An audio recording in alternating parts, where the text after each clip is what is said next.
And we're live. Hello, everybody. It's Saturday night, which means you're listening to the best show that's going to get us thrown off the Flipside channel, Modern Comic Mayhem. Brian, cue the music.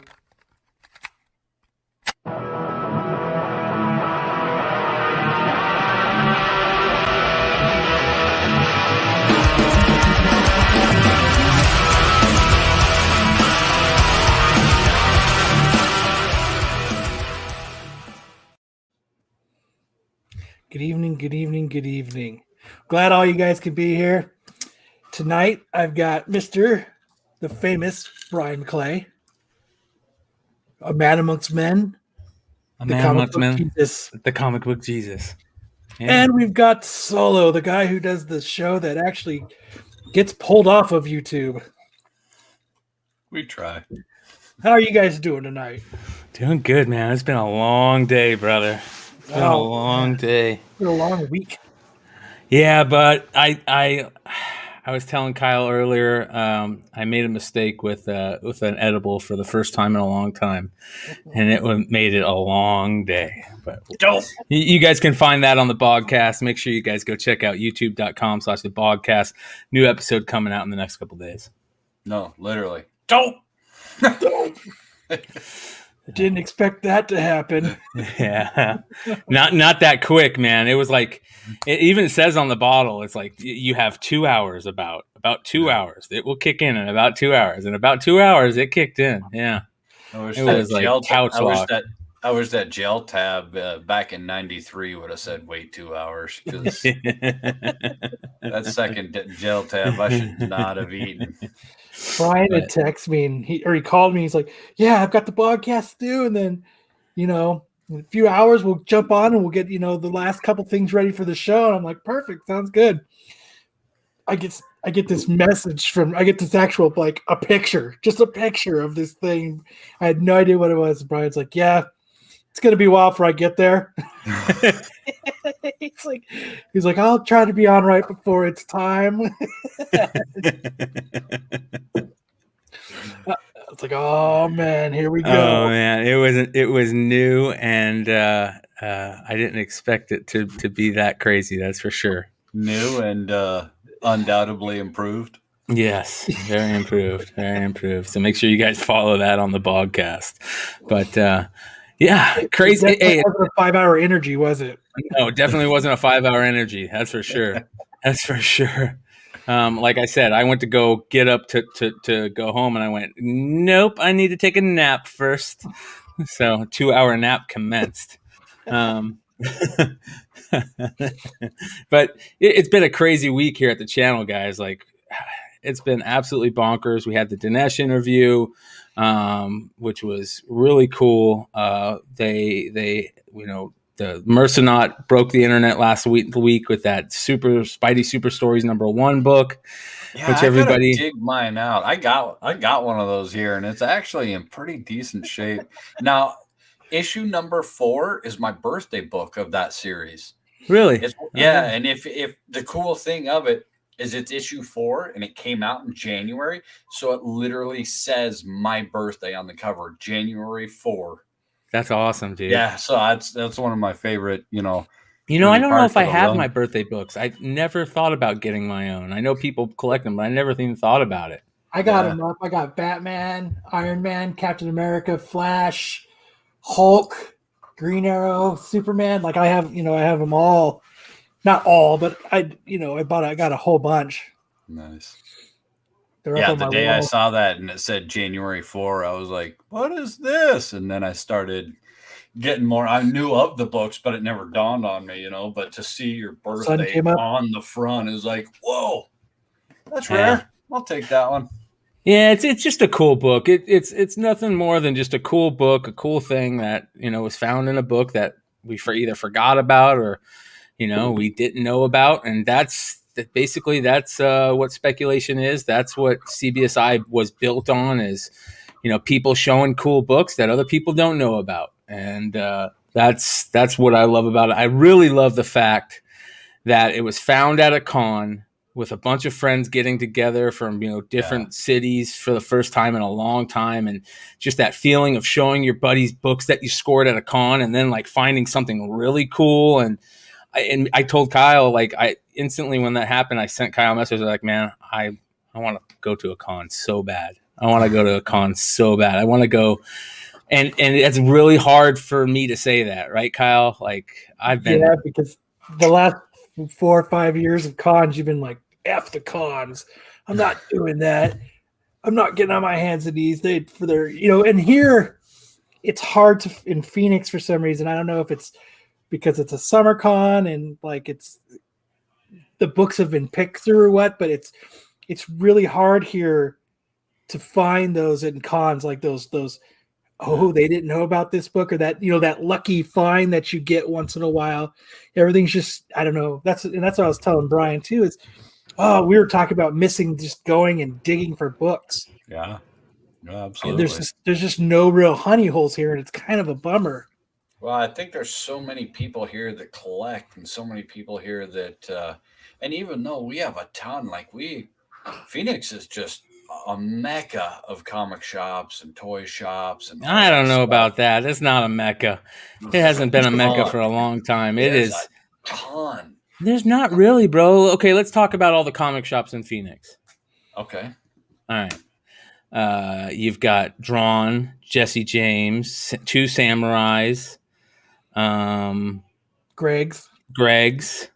Well, that's Mesa, but okay, we'll count it. Greg's. Okay.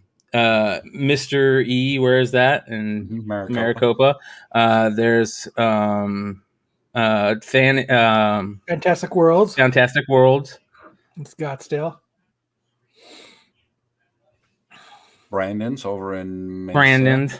And then there's I don't know if that's the mecca. Monster? Listen, Dreadnought on 10.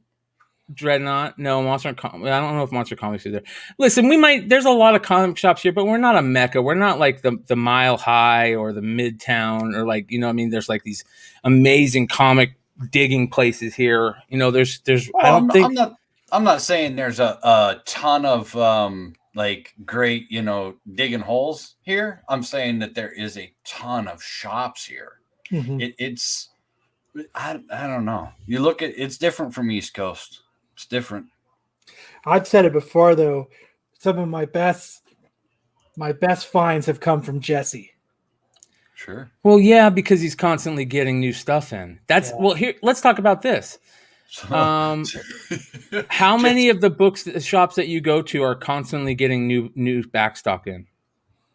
Think about it. Like the regular, there's probably 3 shops that you've gone to on a regular basis in the last year. Any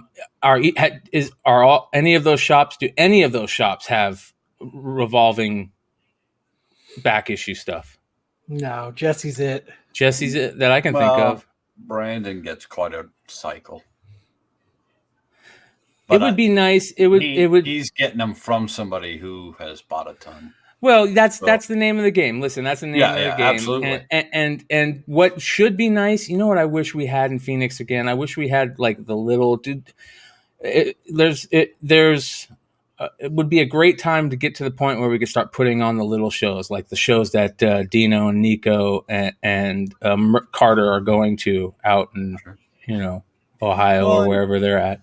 With all this, Columbus, shout out to Patrick, who's out there in Columbus, I believe. Patrick, you better not miss him this week. I know there's a couple people out there who better not miss those guys. Make sure you stop and say what's up to those guys and tell them who you are. That shit's cool. With all this social distancing and the big scary and all that stuff, how come nobody's had like a parking lot? Get like 3 or 4 or 5 shops to bring, 10, 15, 20 long boxes set up in a parking lot, have just a huge collaboration of 4 or 5, 6 shops in the parking lot under tents and have line, have a shindig, have it go down. Well, I think it's getting back to that point. Dive in. Mm-hmm. I think it's getting back to that point. Some of these places are opening a little bit more. The vaccine's getting more and more out there. And I'm really positive that we're going to have something here in the summer, really positive that we're going to start getting shows. So that's the question. Like, and let me just explain this while we're talking about this. Like any one of these, that's a cannabis cough. That's all that is, guys. So, when are we going to start getting the conventions on the regular again? When are we going to start getting the little VFW hall shows? When are we going to start getting? Yes. When are we going to start getting the garage sale shows that we used to get all the time? Certain people in certain neighborhoods would always have, like a garage sale once a quarter and just blow out books. That's what I want to see. Do you guys think that's going to happen? Yeah. I think it's going to take that one brave person. I seen you in the chat, Jesse. I'm expecting your parking lot to be full soon. You can have that. I'll give that to you, buddy. Yeah. So I'm sure that the Dreadnought guys used to do that too all the time. The Dreadnought guys are really good at finding blowout sales. They used to do outside things, and you could they'd have all their boxes. You could dig through them. Other than this week, I mean, our weather is normally really nice, so this is the perfect time of year. Not too hot, not too cold. You can get out there. You can set up the panels behind you, so if it does get a little breezy, it doesn't tear anything up. Have big parking behind you. And we are Star Trooper. We are. It's funny that you asked that. We are. We just happened. All of us are in Phoenix, except for on this show right now. Yeah, on this show right now. Are. Yeah. So Marco's going to be showing up, everybody, for all those people that are here to, treat Marco like the piñata that he is. All those people that are salivating to give Marco some good old trolling. He's coming. Don't worry. He'll be here soon. I think the first person to do it and set it up and do it right, that has the cojones to go in there and say, all right, I'm going to do this. I think people are kind of over this. Put cans of Lysol, for God's sake, next to the boxes if you're that, and spray. I don't even think we're going to have to worry about that in the future. Hand sanitizer all over. Hand sanitizer. Use it. It's your friend. Get out of here. And set up a small con. The first person who can do it and does it will break that scary first step. You just got to have that one innovator. Brian and I have been talking about it, trying to do a VFW type of small con and get people together for a few years now. Well, Jesse says, planning it now, the Shindig Parking Lot Con, SPLC, free NFL Super Pro #1 to all the customers. I have in one of my short boxes, I have free stuff I've gotten from Jesse's events. Yeah. Where I've just gotten, that's what's cool about Jesse's is when he would do events and stuff is you're standing in line and he goes, here you go.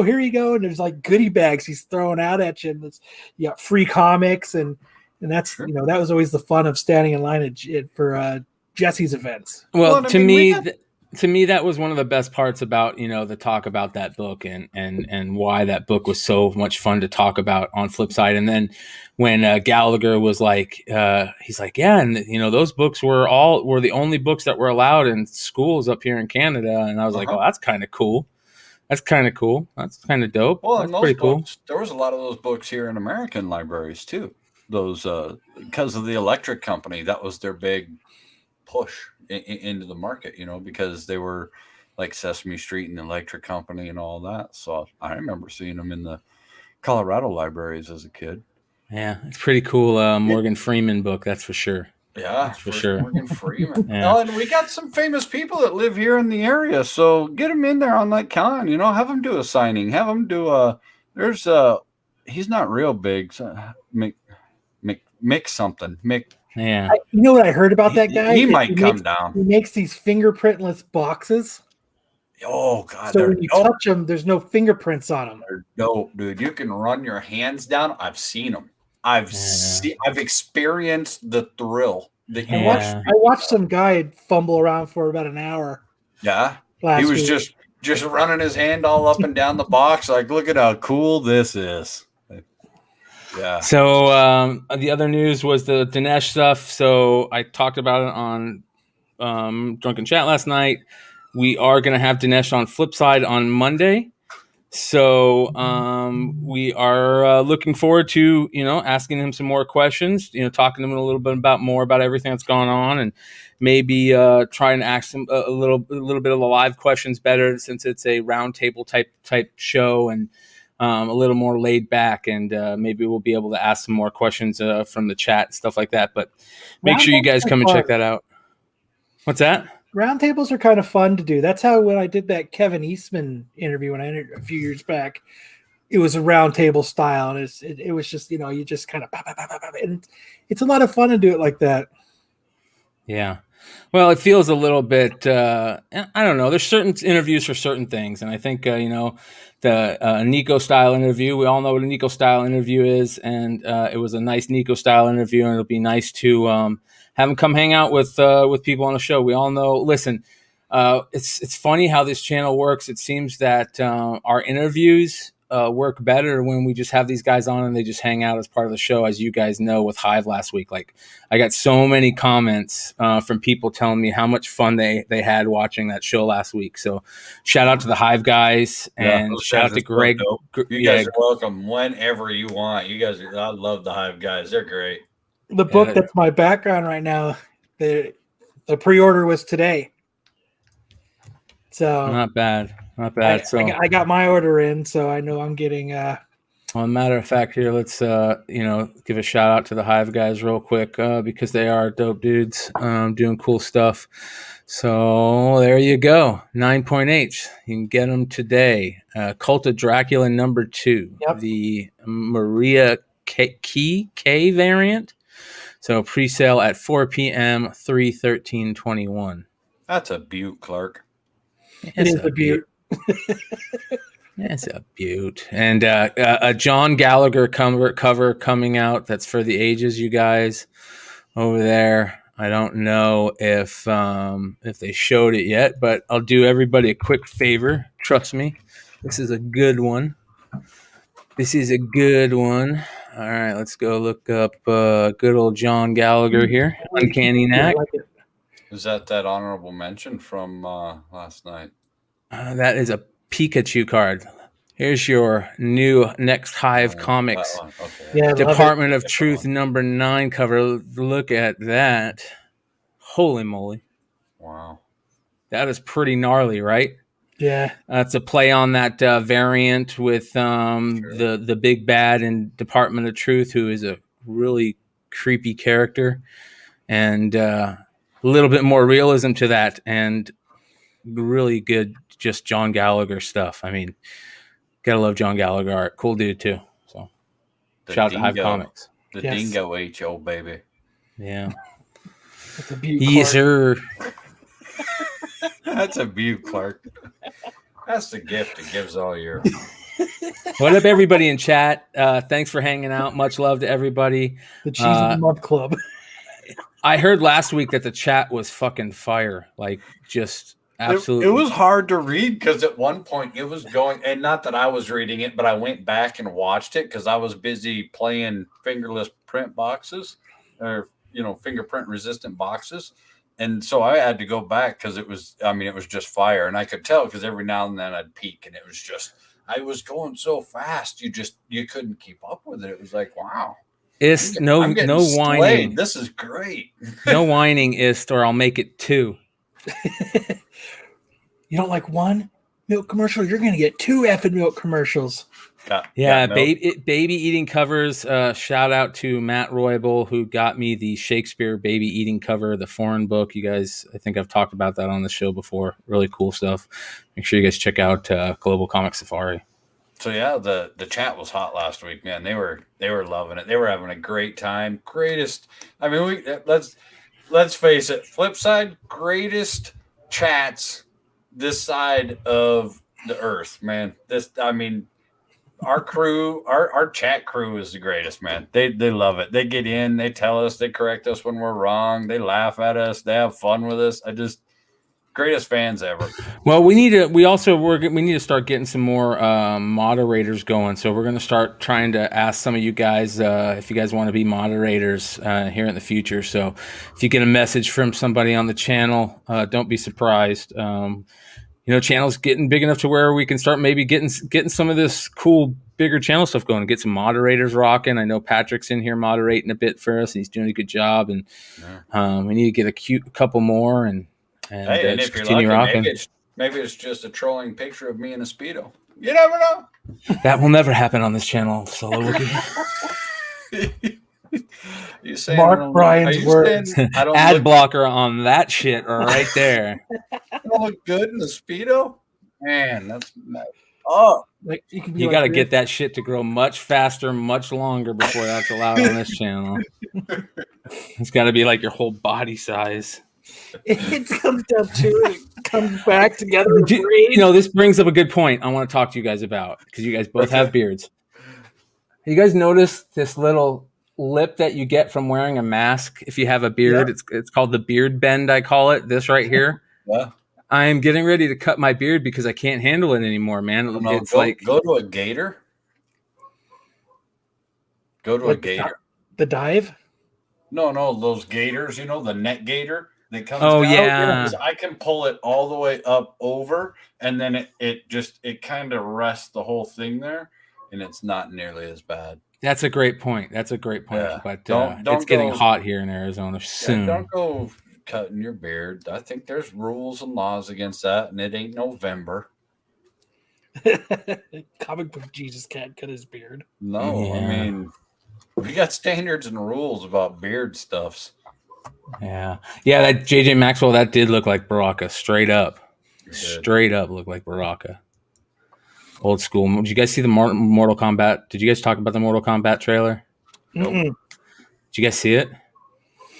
I saw I started, I was like, I'm going to check this clip out. And then I got to my destination and I had to turn it off to go in to do a service call at work. And it was just like, all right, I guess I'm not. And then I forgot about it. So I only got to see like maybe 10 seconds. It was good, man. It was really good. It looks really good. I hope that it's long, and I hope that they have a little, because it looks like they got a lot of shit going on. And I mean, even in the trailer, there was a lot of stuff in the trailer. But it is what it is. I don't know. I like Mortal Kombat, but it just is. They'd have to really step it up a notch for me to jump on that bandwagon again. Like, don't get me wrong, they did step it up a notch, bro. They straight up did step it up a notch. Oh yeah, bro. Oh yeah, game, dude, it's dope. I still got hopes for the game, but I don't know about a movie. Well, let's why don't we get into a little bit here? Want to get into our comic reviews this week? Yeah, let's do it. All right, let's rock this. All right, real quick, what do you think, Kyle? Movie, Mortal Kombat movie, yes or no? Yay or nay? I think it's going to be a good one. All right. Yeah, I think it's. I could be odd man out. I'm okay with that. Yeah, it's gonna be a good one. All right, number one, we're gonna start with Infinite Frontier Joker, also featuring Punchline. I'm over these Joker books, I'll be honest, but I'll give it a chance. Let's give it a chance, right? I didn't think this one was too bad. It was actually, I didn't read the Punchline part. I only read the first story, I have to admit. But it's what I liked about this is it's more of like a back and forth. So it starts out with Jim and he's sitting there, and what it is it's Jim dealing with his demon, and his demon is the Joker. Yeah, because of Barbara and always his son, and him. Yeah, and he's always gotten away no matter what. They've put him away. He's always gotten out to kill, and so it's and so he's a young man, and then he grows and he's an old man, and it's just something that has always bothered him was the Joker, and just like this panel here, every time he looks, I love that panel. You know what I mean? He has this constant reminder no matter what he's doing. Yeah. And it irks him. And I've always liked the Barbara Gordon storyline, the backstory. That's one of the reasons why I've always really liked Barbara Gordon as Oracle, who we'll see in another comic later, in a couple more books here. But I've always loved that storyline, and I'm okay with them going back to the bread and butter killing joke stuff, good Joker storylines. I'm okay with that. I'm cool with that, and I'm a nostalgia geek for it, but I don't know. We'll see. I'm always weary of what's going on with the Joker after the 3 Joker storyline ended the way it ended. But this it is what it is. No, I'm right there with you, man. I didn't get a chance to get to this one after reading the others, but So that's pretty much what it is. The city's out of control. Gordon's an older man. You know what I mean? And just like we're saying, no matter where he's at, he sees the Joker. He can't get away from it. So what happens is these people come and meet up with him, and they're rich, high class. What they do is they break down is they found, people thought the Joker was dead, but he's actually in like Belize, and he's hiding out, and they have pictures, and they found him. And what they want Gordon to do is they want him to go, and he wants, kind of like one of those blank checks. So we want you to go find the Joker. I love this line here. Do you believe in evil, Jim? Mm-hmm.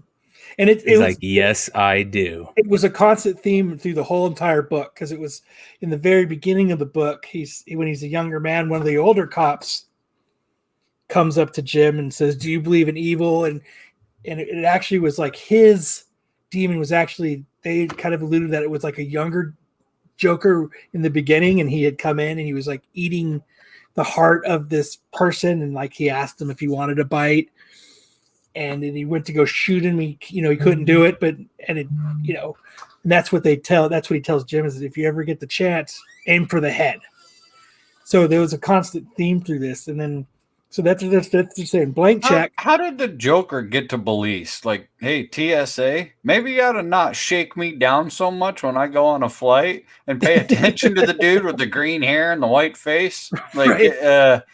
Everybody knows he's a villain. Like, how did he get to Belize? I love this right here, man. But yeah, they don't want him to catch him and arrest him and bring him back to Gotham. They want him to kill him. Yeah. And that's what it is. And this ends with the Joker saying it. And then I didn't really get into this punchline story. The art's really good in it. I like the art. Punchlines, on going into trial, and they're picking a jury. And I like this right here. Like loved, and there's people are free punchline shirts, and people are got Joker masks on, and they're rallying, and it's kind of. I like the art. The art's really nice. Yeah, really good art. Good. Really good art. Yeah, it looked really good. Not bad at all. I do like the art with some of the stories lately that DC, not all the art, but how they're breaking up their books into a couple different stories. I like, and they have had some really good art in there lately. Raymond Richardson said, "What is the next top 5 topic? Has it been decided yet?" I don't think it has. Should we ask the people in the chat if they have any ideas for next week's top 5? Maybe absolutely. If you guys got it and you shoot it our way. I mean, the top 5 we have this week is because of Brandon that was in the chat last week. He was the one that gave us the idea for this week about top 5. And if you've seen our Instagram, it's like our top 5 favorite movies with aliens in it. Yeah. From 2000 to 2010. Bullshit. I can't do that. That's impossible. From 2000 to 2010. No, it didn't. It did not. We did change the rules because it was too hard. It was too hard. We extended the time. Oh, you mean I sat and listed and went and tracked and traced and searched for all of those between 2000 and 2010, and you opened it up? Listen, how many movies did you watch between 2000 and 2010? A lot. And how many of them were alien movies? Quite a few. Bullshit. I call bullshit on that one. Actually, quite a few that are out shenanigans. There. Oh, you'll see, man. My list. Drink. Every time Solo Wookie says something silly, drink. There was a lot of alien movies that came out between that time span. Drink. I will look up the list. Speaking of drinking, there's a couple hundred. Yeah. Because you had Sign. You had Stop.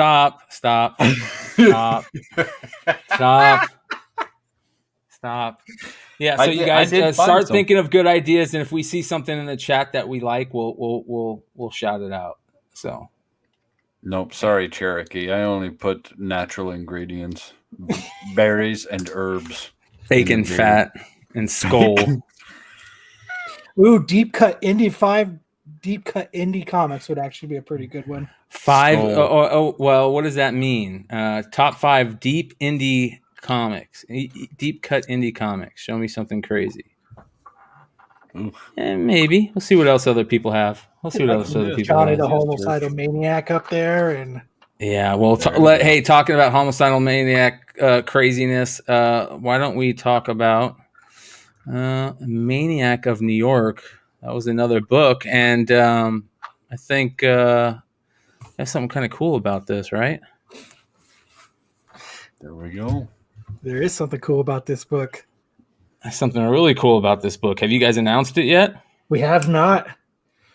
Well, I believe you got somebody coming on the show next week, hopefully, right? So as of right now, we have Elliot Kalan, the writer of Maniac of New York. We have him coming on next week to talk about this book.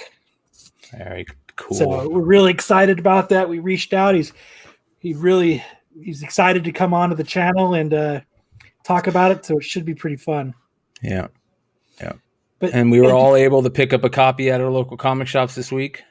Yes, I think I got the last one at my comic shop, which is good. I like seeing them get off the shelves. Well, Nico hit me up and told me that he found a couple first print number ones that were on Hot 10 a couple weeks ago. The dope ass covers from the number ones that were on the Hot 10 a couple weeks ago is a really cool Jason type homage too. But this character is straight up Jason type homage. But you want to get into this, Kyle? Yeah. So this starts off where right where it left off with issue 1, where I know that made a lot of sense. Thanks. Where our killer is coming onto the destroying train. People on a train. I love the first page. Is cool because what they do is the first few people that he's gonna kill, it actually says like what they are, like a good person, like salesman of the week, and all that's about to go out the window. So what's happening in this is he's on this train. It's this automated train. It has no there's no conductor in it. It's self-automated. And first self-automated. Yes.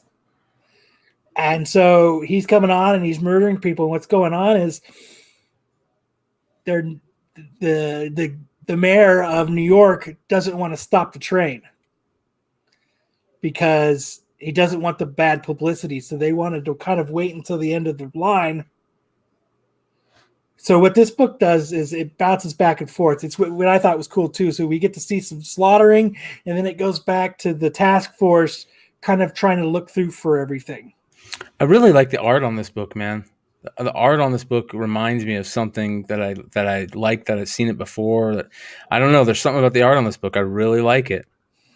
It's simple, but it's really good. It's just, I like it's like the watercolor. Look through it. I mean, look how good this looks right here. I this like looks beautiful. Some panels, but there's some panels that I can't. They're just like the art of it is really nice, and then the whole thing is watercolored green. Like there's no face color, there's no shirt color. It's just the whole. I like that, dude. I like that. I like how they have the bluish greenish colors that go with it, and the red really pops in there, and it jacks with my mind. And I think it's a me issue. I don't think it's like a everybody issue. I think it's just a me issue, and it may be done on purpose to add to the cha kill of the book. And I think it works. Like it kind of messes with my head a little bit when they do like the hard green wash, and then the next panel they'll do like a detailed watercolor and they have that red and that blue and that green contrast. And I think it adds to the book. The more I think about it, I think it adds to it and gives it a little bit of that psycho cha kill. So I kind of thought that too, JJ, that somebody didn't think to go shut the thing off. pull the emergency brake, do something. Yeah. No one really turn off the track. It was slowed down in a tunnel because of another train that had docked in before it. So it was kind of slowed down in a tunnel and kind of as they were describing it, and they just didn't want to shut it all the way down in the tunnel because then nobody could get to it, or it would take longer for them to actually get to it, and by then everyone would have died. And pretty much everybody did die. Yep. Spoiler alert, I guess. Yeah, spoiler. He is a maniac. And there's He's a maniac. But yeah, like they don't want. I know that joke's been made 1,000 times. Right. They don't want the mayor doesn't want bad publicity. Yeah. About this. So he's fighting with the task force, and what the task force decides to do is they're just going to get on the train. They're just going to try to take care of it themselves and see if they can stop it or stop him, I should say. And so what happens is there's a lady and there's two kids that hid, and the maniac actually didn't see him. And so they're getting up and they're trying to figure out what to do. And this book ends with they are face to face with the maniac, and he's about to kill him.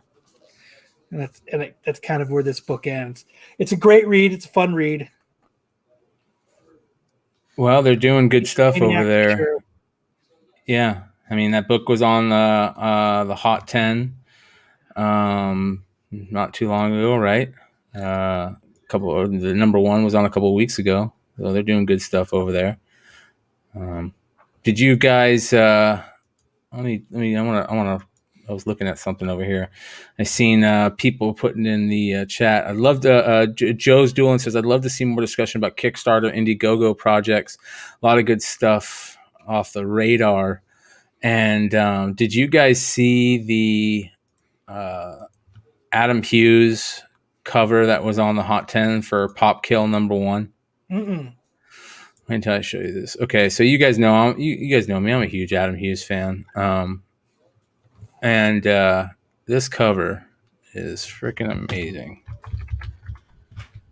Adam Hughes really has kind of taken a crap. Like he hasn't his stuff isn't bad, but the stuff that he's put out recently hasn't been. I don't know that he's crap. I don't know if I'd say he took a crap as much as maybe I think he's taken a small break. He's still putting some lesser stuff out there to kind of keep rhythm, but I just don't see him doing big powerful punches like he's. I feel like I don't know. I could be wrong. I've been wrong once. I'm divorced.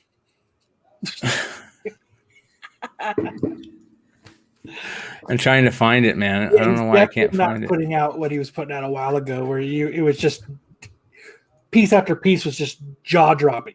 Yeah. Mm-hmm. Yeah. This is damn. Wow. Yeah. This is the only thing I can find. This isn't the variant, but I mean the full variant. But it's what they put out for the advertisement of it. The Adam Hughes variant right here goes away, and she's just got a bare stomach right there. But look at that cover, man! What a great! And this was a Kickstarter. So this was a Kickstarter. That's why I bring this up. This was Pop Kill number 1, the Kickstarter variant. I guess it was like a $40 buy-in, and I'm so surprised I didn't know about it. I wish I would have known about it. It's going for like $200 now, but really, really good. Adam Hughes, like Drew Barrymore, right? You're 100% right. Really good cover, man. Yeah, and Eric, you're right. Eric, still think the chick on the cover looks like Jennifer Lawrence. Yeah, I'll give you that too. I can see that too. Yep. Yeah, I've been quote of the night. There you go, Wookie. Shout out Jimmy Palmiotti. Jimmy Palmiotti's a really, really cool creator, man. Love to get him on the show one of these nights. Yeah, no, that's the one that I was referencing earlier that was an honorable mention on last night's show, and I didn't know anything about this cover either, and then you guys were talking about it and showing it, and I was like, whoa, hey, look, wow, that's a pepperoni T-bone. That's just pizza. It's a pizza. It's got a fire hydrant and pepperoni and a soda can overflowing, and a gun in her hand. Like, And wow. a kid and his best friend on his best day of his life. Yeah, that cover's got it all. Yes, it does. She got a little gun there. She got a You know what beer. the fire hydrant represents. Yeah, I hope so. I think it was 4. Okay, it was 4. Thank you, JJ. Thank you. It was 4. Yeah, raw. You're right. 250 to 500. You know, Jeez. worth it Ouch. though. Worth it. Is it? It's a great cover, man, and I love that it's think so. Kickstarter. I love that it's Kickstarter. I think that's freaking cool as hell, man. I think that's really cool. Maybe that's something we need to look into more. I mean, shout out to Greg Schoen and the Rascals. He does this thing on Indiegogo, right? Mm-hmm. So Indiegogo, Kickstarter, all those places. A lot of creators going there. Big a lot of weird too. things. There's a lot of weird things being done and people doing things different ways that could be changing here soon, like we were talking about early in the show. But cover lover, you are 100% right. Adam Hughes, New 52, Catwoman covers are still so good to me. Yes, that was when he was at his best, in my opinion. So really good stuff. What up, Marco? Hey, what's going on? I'm late. Sorry I'm late. Well, I'm here. Off Kickstarter, I don't know if you heard, but I got these boxes and they are fingerprint resistant. Get the hell out of here. Bro, that story's still going on. I'm out. You should open one of those. That was on Kicks. What do you want to watch me open one? I No. can't believe that I haven't opened. No. Don't get me started laughing already. No. What's going on, everybody? How's everybody doing tonight? Another day, brother. I heard it's all good. Where we at? Sorry I'm late. Like I said, had some stuff to do. We had a couple charity stuff we had to get going on. Speaking of that, it's been good. But we are going to cut up that film of Solo Wookiee opening up a box. So if you need the cuts of Solo Sell them as NFTs, bro. Sell them as NFTs, bro. That shit's gold.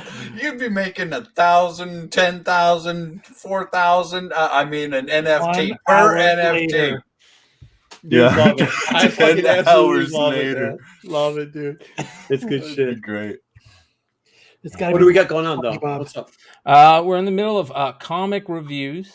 We did the Joker and Maniac of New York. Maniac of New York.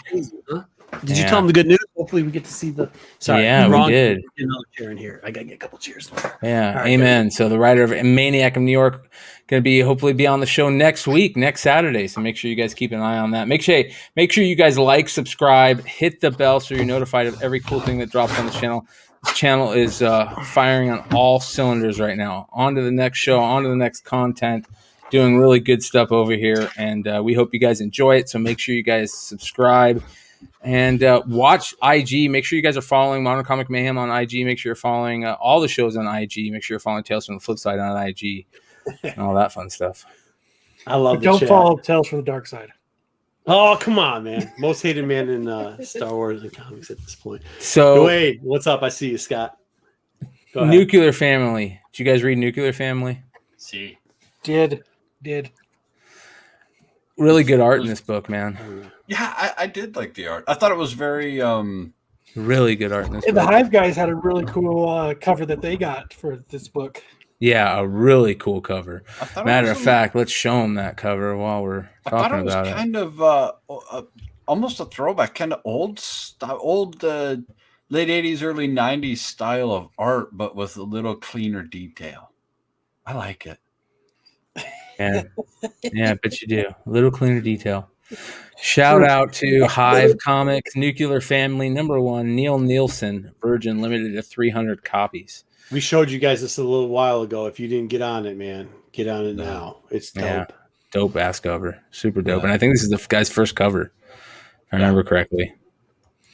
What's going on, James Jonathan? Did I just close that shit? Let me get that shit. After reading the book, I mean, I kind of figured that cover would make more sense, but after reading the book, that cover makes a lot more sense, and it really makes that cover a lot more.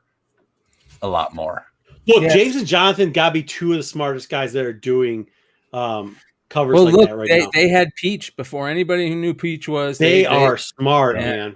Yeah. Dude, I talked to James after the show last week. That guy is crazy, man. He gets it. He knows what's going on. Those guys have got a thumb on the pulse, man. If you don't believe it, make sure you're checking out their site. They know what's going on. Go ahead. I'm sorry to ruin the review. Nuclear Family, really good art on the interior of this book. So it starts out with Sputnik, right? Yeah, Sputnik. That's exactly what that is. Yep. So tells you exactly the time period you're in. You're in 50s America, it looks like. All right, Bob. Side note, I always thought Sputnik looked more like a potato. Terrible, bro. Drink. Really funny car salesman. Really funny car salesman, shtick here. What was that? There was a really good car salesman movie that had yes, it was from PCU in it, and also said about Albuquerque. Yes. Kirky is garbage. If you've ever been to Kirky, and if you're in the chat and you're from Kirky, I'm sorry, your town is garbage. Kirky sucks. Oh, you're talking about the people that come in and they help you sell the cars. Yes. Mm-hmm. Yeah. It's got that dude from PCA. They got Snake Museum. Yep. Yeah. Mm-hmm. It's got what's her name from WandaVision in it. Yes. Catherine Kahn. He's also from Encore. Didn't he get the hair plugs and then he ended up on Encore? Yeah. PCH, man. Merch. Shout out to Jon Favreau. Really, like I said, really good really good art in this. Yeah, Favreau. Yeah, really good art in this book. Interesting story. Guy goes home to his messed up home life, everybody's home life. Hello to the wife. Walks in, his daughter's smoking with her friend behind the tree. He's like, just give me the smoke. She's like, what are you talking about? Right. He's like, come on, how dumb do you think I am? He's in his garage looking for aliens and shit. Which is cool. He's got this hardcore. Yeah, he's got this hardcore radio transistor. Yeah, you can see them all. So old 1957. Yeah. Ham radio, like all set up. Yeah. Look at that art. Great fucking art. Wow. Who is this? Let's give a shout out to this artist real quick because Tony Shasteen is the artist and J.D. Metler is the colorist, and they killed it on this. Yeah, they did. They did a damn good job. Look at that. Too, bro. Yeah, damn good stuff. Yeah. So it's clean art. It's easy to follow. It's easy. The whole picture tells the story without having too much crap in it. You can focus on what's there. You can focus on what's in the background. It's just well done. Yeah, good stuff. But this is great. Yeah, because like they know something's going on. The sirens start to go off. The town bomb sirens. Yep. Get in your shelters, your 1950s shelters, aka the basement. Yep. But yeah, they come. They go in the basement. They hear the explosions. All the bombs are dropping, and they come out and like their house is left. Like, and they look around, and the dad goes out to look around, and the last panel is it looks like the military thinks he's Russian. Yeah. It's this book is all set up. Did you guys ever, real quickly, and I'm sorry to bring it back up to not the bombs another or the step, sirens. commie. Did you guys ever have to hide under the desks? Like the desks in school are going to save you. Never. Never got taught that once. What are you old as you are, Marco? What's a desk going to do for you, bro? I do remember. How about this one? I do remember when we were getting involved in Desert Storm. They changed the national anthem at our school to play I'm Proud to Be American, and they played I'm Proud to Be American for the whole Desert Storm conflict one. And that was like, I was y'all are a bunch of billies. Y'all are a bunch of billies. Yeah, man. That's Arizona back in the 80s, bro. Or in the 90s, early 90s, late 80s. Yeah. 90, 91. Yeah. No. There's some good books coming out, especially, I saw a comment about how they don't think that Image anymore is considered an independent producer of comics, which it still is, but I do. Hell yeah, I do. Yeah, the way that they do they sign their deals and they give anybody a chance and all that stuff. That's what I think. But I think it's cool saying that now, seeing new people walk in to say that type of stuff because they don't know how it is. It actually is about the contracts, just like Brian made it up. Yep, kind of cut me off, but that's fine. With the thing, because if you knew how it was back in the day, it was all about the contracts, not about the art, not about the storytelling, because they always have told great stories and had amazing artwork. And now that you see the actual control that they have, and it's now popular, this is great, dude. So all those times where we're getting killed for, and look, I'm not the guy that's like, make sure you read independents because they're the best. Like, there is good stuff that comes out of the big two, but it's really cool to see that the independents are now starting to get a little bit of their time. And you see a lot of it here with what we're reading and the artwork that we're showing.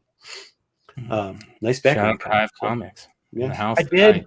I said earlier today that I did jump into pre-sale, and I did get my color and black and white, so I'm stoked about that. Yeah, make sure you guys go check out your 9.8s of that too. They go and on the black sale. and white. They went on sale yesterday, so Raymond's my man there. Yeah, he knows what he's talking about. How's a desk going to show? I mean, seriously, I don't know, but whatever.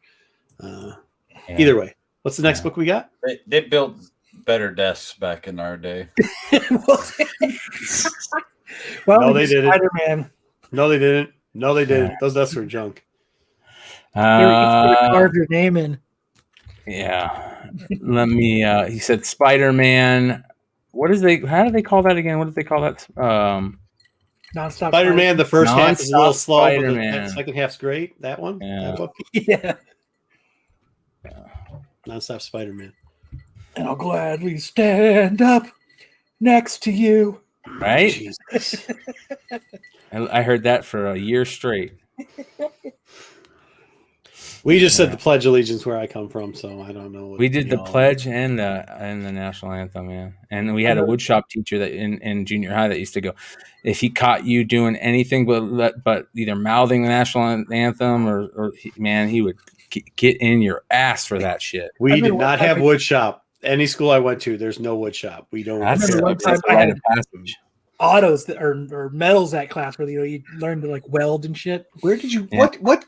I had the woodshop teacher from Beavis and Butthead and he was my woodshop teacher. That's what I thought. I really thought when I hear woodshop, I think Beavis and Butthead, and who actually went to these schools with those type of people. Kit and Jimmy. Our weirdo teachers were gym teachers. You do like take the bacon. Gym teachers were always either really cool or weird. Never in between. They were always really cool people or like, why are you a gym teacher, man? Lewis, man, brother, I hear you on these CGC modern gradings. I get it. I do a lot of silver, but like even our pre-screens, man, they're rough, bro. It's just because it's so many people are home. Yeah. No. Everybody knows how to do it now. Like you can't even suggest anything anymore in the fine print. You know, they used to give us a little, tell them what the first appearance of something was. They don't do that anymore. Yeah. All right, what do we got here? Nonstop Spider-Man. Another Spider-Man book. Jesus. I really, really like the art in this book. It is. It's good. I like it. I thought this was too crowded here in the beginning. I do love the second half of this book. I like the way they use color, man. I really like wasn't there a Cho cover for this one? Maybe I'm thinking of a different book. Sorry. Anyways.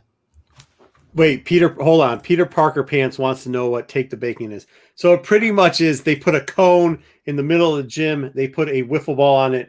And as kids, you battle it out and punch each other in the face, grab the ball, and then run back to the other side. And then take the bacon. Yeah, bad game. Shouldn't have that gym teacher. All right, here we go. Big Brain Play. Chapter 1. I've never seen that game. That's what we did. So they end up having, this is interesting though, real quickly, and they make a comment about the shoes. This was, and I think me and Kyle talked about this already. Like, it seems like there's a bunch of rich kids now that are criminals or something, and I didn't figure it out till I read the second half of the book, right? So they make a comment, like he's like, "Oh, goosh," and then he does all this stuff. I was like, wow, this is not actually what I wanted to read. But he's like, this is a great page though, right here. 2-page spread, I guess. No, that's one. That was all on one page. That wasn't really? Yeah, that's all on one page. And what he's doing right here is there's all this broken glass falling, and Peter doesn't want anybody to get hurt, so he's actually covering all the glass up in web so it can just. That's a great art. Yeah, the art might not be bad. Like that's actually what kind of kept me into it. But if you keep going down, so there's a new group of criminals that Spider-Man's trying to get, and they're just talking junk to him, and they have all the finest weapons and everything expensive. I didn't get the shoe comment. Look, I'm old. I played Take the Bacon. I get it, dude. So I'm not going to get all these references in here, but it's totally different. Just joking. I don't. But it did. Like they even had sponsored swords or katanas at one point. Uh-huh. And I don't think that made sense till the second half of the book. All right. Now, if you go down a little bit more, Brian, they'll start talking about this drug called the A drug, or what was it called? Which seemed like smart drug or whatever. Yeah. I think it was called the A drug, but either way, it's whatever it's for. So people, like smart people, take it so it can help them study. Yeah, it's Adderall. Pretty much. There's a sponsored katana. They're like sponsoring katanas and stuff like that. Look, I like that. He even said trademark. He even says trademark. But when you get to the second half of the book, so they do the background story about the girl that he's trying to protect now. She hides under a desk. We'll give that away. But she's trying to find out because this A drug, which smart people are using to keep up, it is Adderall. There's a lot of references to common day stuff. And they do it kind of in the end too. Okay. So when you get into the flashback period after this, which you think is going to be the end, it's not the end. They do this little, hey, and you get this guy, the new Hydro / Nazi. Mm-hmm. Baron Zemo. But you get Baron Zemo, who for Thunderbolts fan, it's cool to have him back. And the new guy's talking about how big and bad he is and how they all are smart now because they have money and they got to dress up and everything else. And Baron Zemo comes in, and Baron Zemo, he acts like the real Baron Zemo. And they make fun of him. In the next frame, he's even saying, look, this is the out of touch guy that doesn't get it. And he loses a finger from that, which is pretty cool. Then Baron does a little bit of Spider-Man action there. And look, he cuts his head off. I don't know if this is good for a Spider-Man book. I don't know what it is for, but it's definitely up the alley of us people who want to be reminiscent of a little bit different of a comic book. Then the rest of the clan tries to bow down to Baron, and he's like, listen, it's not about what you think this is about. It's about eliminating the weak. And I think they're kind of going to get to it. JJ, this is why I love JJ. Put his comment back up there. I'm going to read that one out. Crime doesn't Look at that art right there. That is beautiful. Yes. That is gorgeous right there. No, it's good. But I actually like the fact that I always thought Baron was an underrated bad guy. Look, I don't like Baron's the type of guy that I'm like, man, I really hope somebody just kicks his ass. I don't like him. And I love him as a bad guy. So I'm glad to see that they're going to bring him into Spider-Man and they're actually going to make a good bad guy out of that. So that was really cool, man. But it was so busy. It was almost DC, man. It was almost DC, bro. I really liked the panels where they were out of focus. It really gave it that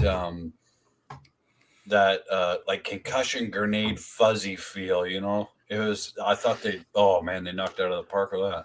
But that's why I kind of like how they split into two parts. The first part was very busy and gave you the new art style and kind of imitated the new language that's going on with it, even with like the kicks thing or whatever, the shoes and talking about that. But when you got to the second half and brought it back and they were making fun of us, to be honest with you, that the Baron thing, when they get in there and you get the new comment of the guy in the shirt, he's making fun of us older comic book readers that had to hide under desks and know what take the bacon is and everything like that.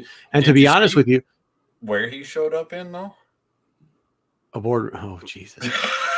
A boardroom, Marco. Showed up in Solo with his favorite place. Everybody's dream. It's about the boardroom. This next book, the chat's going to have to help us with, because I think there might have been two. Is there two first appearances in this next book, or close to it? Batman Urban Legends, DC Infinite Frontier title, I guess. This is number 1. Did you look? Did anyone else read this but me?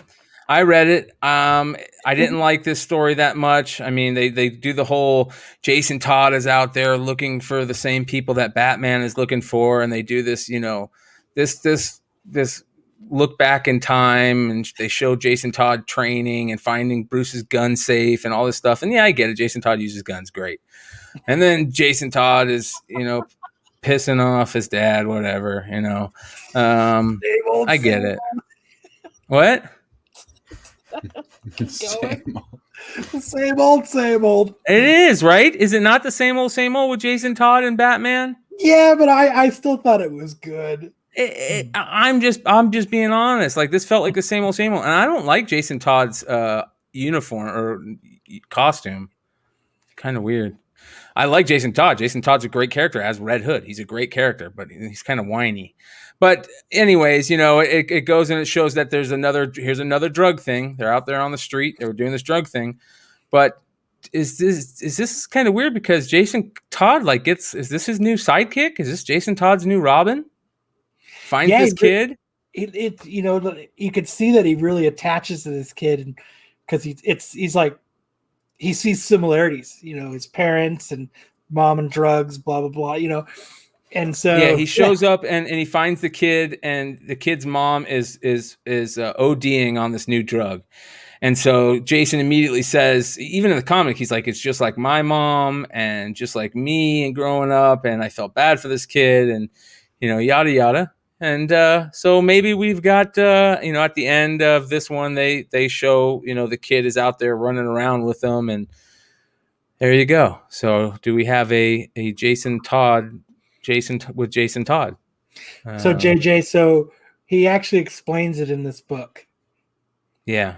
He says he uses everything, even though he really doesn't like them, is kind of like his explanation. They need to be there because he needs to know about them.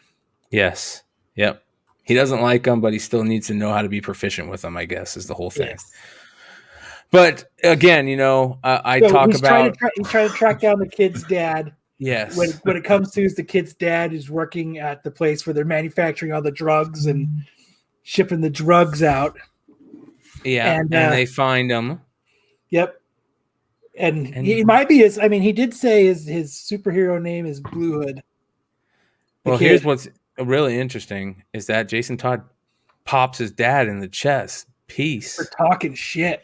For being a dick, dude. It was only for being a dick. Pop. Yeah. Those aren't rubber bullets, buddy. Even at that closer range, those rubber bullets are going to hurt. Kill somebody.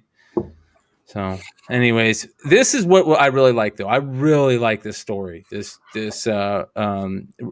Harley and Poison Ivy story, really good. I've always we were talking about this on Drunken Chat the other night. I really like this. I've always liked this relationship. This never felt forced. Yeah, Crystal Meth has taken over DC. This relationship never felt forced. It always felt a good part of the storyline. It was just. I've always loved this storyline, and they laid on pretty thick, and Red's not around, and kind of makes you feel sad and everything. But you get in the end, which I really like, which is really cool. Look how good the art is too. When they flash back to the time of the when they were hanging out, this is kind of like that Catwoman art or the Harley and Ivy series. Like this is just, I love this art, so good. And then you get the Harley and Ivy kiss. Have they ever kissed before? I can't remember. I'm pretty sure. I think on Pornhub they have. I'm sure they have. I guarantee it. No, in the HBO Max series they do. In the cartoon? Yeah, in the cartoon. Okay. Yeah. Chat, let us know if they've ever kissed in the comics before. I think they did in the comics before. I can't remember though. Don't quote me. In Bombshells, Dr. Lovebox says in Bombshells. Well, that's interesting. Believe him, he knows what he's talking about. I got him. He's good. Yeah, man. That's but this it was really good. It was just you get the Harley Quinn Poison Ivy kiss, and then they end on a cliffhanger. This is another interesting one that I didn't. In this fucking book. What? Yeah, there's 4 stories, bro. Oh, go back to that. So hey, go back to that boat.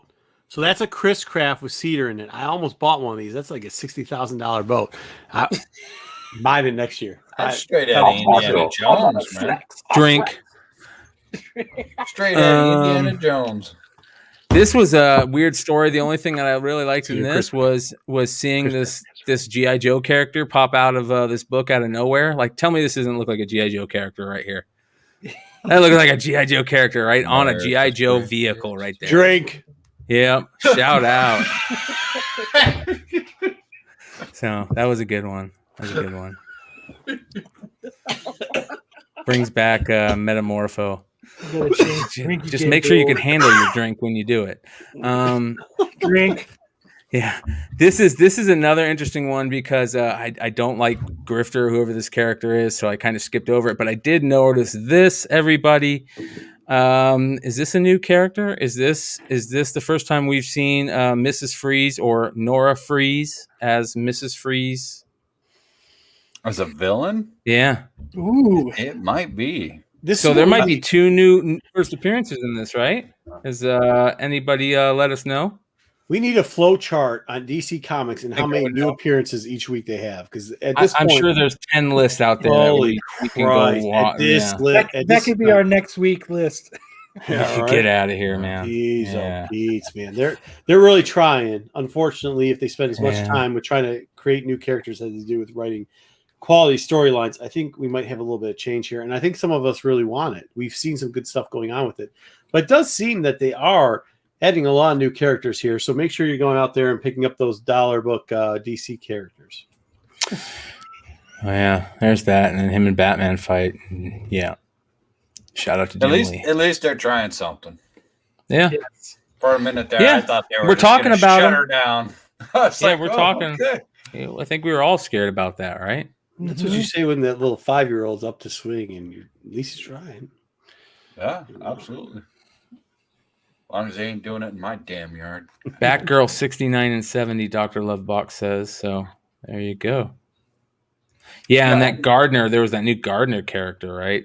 Yeah, that was kind of weird. Yeah. Shout out to Rob's Comics. Rob, hit me up. I got to finish that conversation with him real quick. But yeah, so I've got some pickups I wanted to show off real quick. Let's get into them. It's not a lot, but they're mine. Goddamn it! So the first one isn't really comic related, but it's still cool to me. So, is it fingerprint resistant? No, it is not. Please don't tell me you're gonna open 5 boxes, just get into one time. Please don't tell me that. Please. The first thing I got, it's not comic related, but it's still a mail call, is I don't know if I've really talked about on this show, but I'm restoring a 1970 Volkswagen. Hell yeah. So what I bought was a brochure for it. So the brochure is, in some ways, it's as good as a sports car. Yeah. That's cool as shit, bro. And then you open it up, and it tells you how it's as good as a sports car, but then it reminds you, you know what? You still have a fucking Volkswagen. You were hoping for a Batmobile? No. It's about 65 horsepower. Yeah, and then it gives you a little breakdown of it. That's cool as hell. Yeah, so I thought it was pretty cool. It's I like this because of standard equipment. Padded dash. Where did you order that? Like, where in the hell did you find it? Was it someone on eBay? eBay, yes. Yeah, I found it was someone on eBay. They had it with it's printed, Volkswagen of America. But yeah, 1970. Wow. So it says 2-speed electric windshield wiper. Better slow it down to them 2 speeds. I like it. 2 backup lights, not 1, but 2. Yeah. We're talking about a Volkswagen here. It's German, but no, I thought it was pretty cool. I'm gonna frame it and put it up. Cool. Yes, Todd did pack that. He loves me. I love you, Todd. Big shout out. So, the first book I got this week was Lady Mechanica #1. I love that series. Love it. The J. Scott Campbell cover. Shout out to Joe Benitez, right? Yeah, those are cool. So that's one I've been looking for a while. So I thought that was cool. Shout out to the Hive guys. I got my Berserker #1. What's going on, James, Jonathan? Go check them out. Hives. Yep. So that came in. I was pretty stoked about that. I got Grimm Fairy Tales #1 Wonderland. I bet you did. J. Scott Campbell cover. Those are really cool covers. I always thought that was awesome how they redid all those old. Make sure you don't change out that bag. We like the wrinkled bags, bro. I keep them. It's a free bag and board it came with, so it stays. And then I got Eternal Warrior #4. Nice. I love the cover. It's one that I always buy every time I see it. Yeah. It's one of those covers. But I was sitting there. Go ahead. Another really good Valiant book. I don't know if you've heard of it. It's Turok. Everybody drink. And that's a really solid cover. And me. We just need to work the mute on the fucking Turok. All right. So while I was there, while I was at Jesse's, man, he had that. I was sitting there, and he's talking to me, and I'm looking. And it was like the Peruvian or something. First Ra's al Ghul cover, the foreign variant. Yeah. Oh man. Oh yeah. How much? Wait, how much? $40, but shout out to the Hive guys. Fingerprintless box. Nice. See, they know what's going on. Time out. They Stop. playing. I love Hive. I love James and Jonathan, but did you pay the $40, you cheap ass, or what? What? Did you pay the $40 for that book or not? Yeah. All right. That's good. I gave them their money. All right. I don't. No, I mean, for the Ra's al Ghul. Ra's al Ghul. Oh no! I didn't buy it. I don't know why. I wanted to. Rob, tell him in the comments why you should have bought that. I'm gonna go tomorrow and buy it. You gonna be there tomorrow, bro? Hopefully. But while I was talking to Jesse, he showed me something that I thought was pretty cool that I wanted to share with you guys. I took a couple pictures.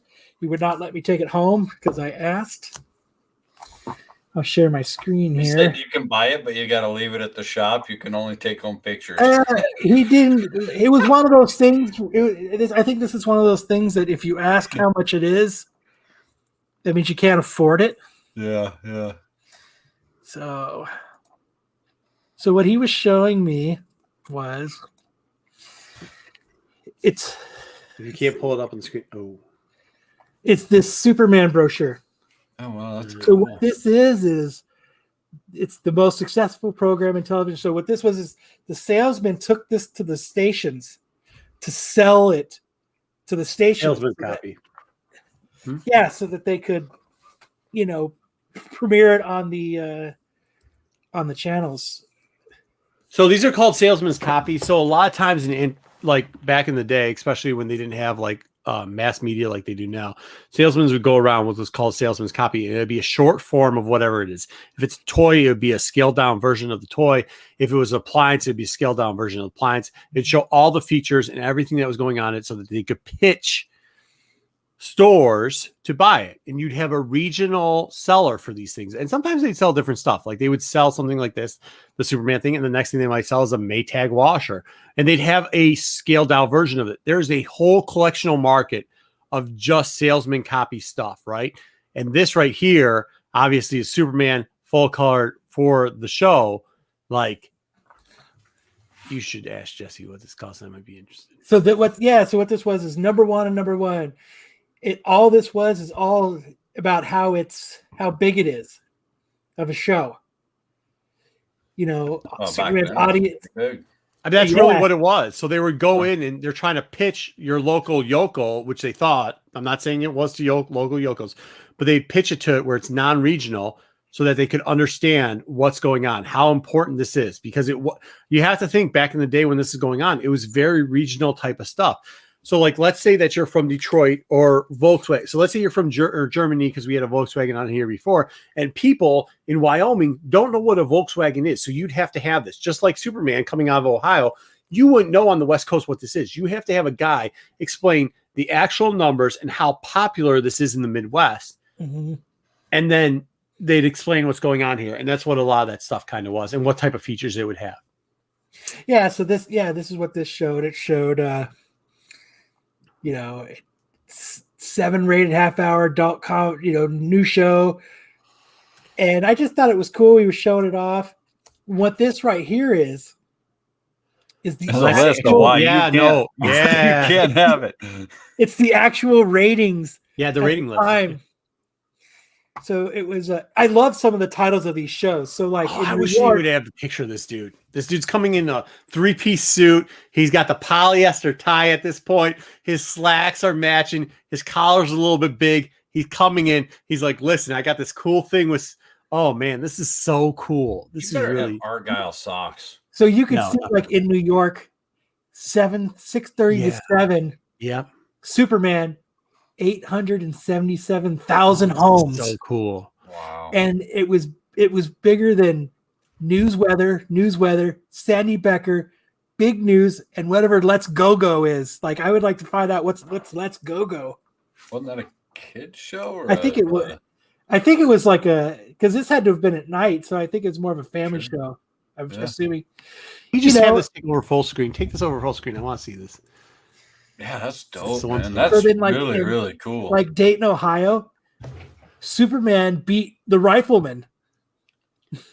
Yeah. Wow. You know what I mean? Superman beat Family Theater in the early show, but look at this. Like, people loved Superman, as most people still do today. You know. Do they? Do they? I think so.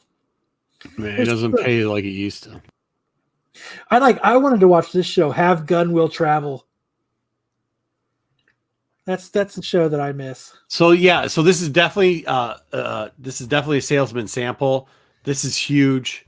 So this was from November of '65. Don't worry about it though. Wow. Kyle, make sure you send me that DM and tell me how much this thing costs.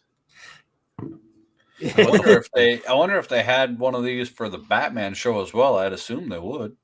It would be anything around that time period. So this is how they did it. You know, you got to think regional. Why New York is so hot is because at that time you had to think that New York, especially when you had the 3-channel system, right, is coming through. So they're doing the overall regional sales for viewership, and they're going out to the West Coast and coming through the Midwest and saying, look, this is the regional sales through New York, and Midwest used a lot of those channels to go through. So like, this is how it's going.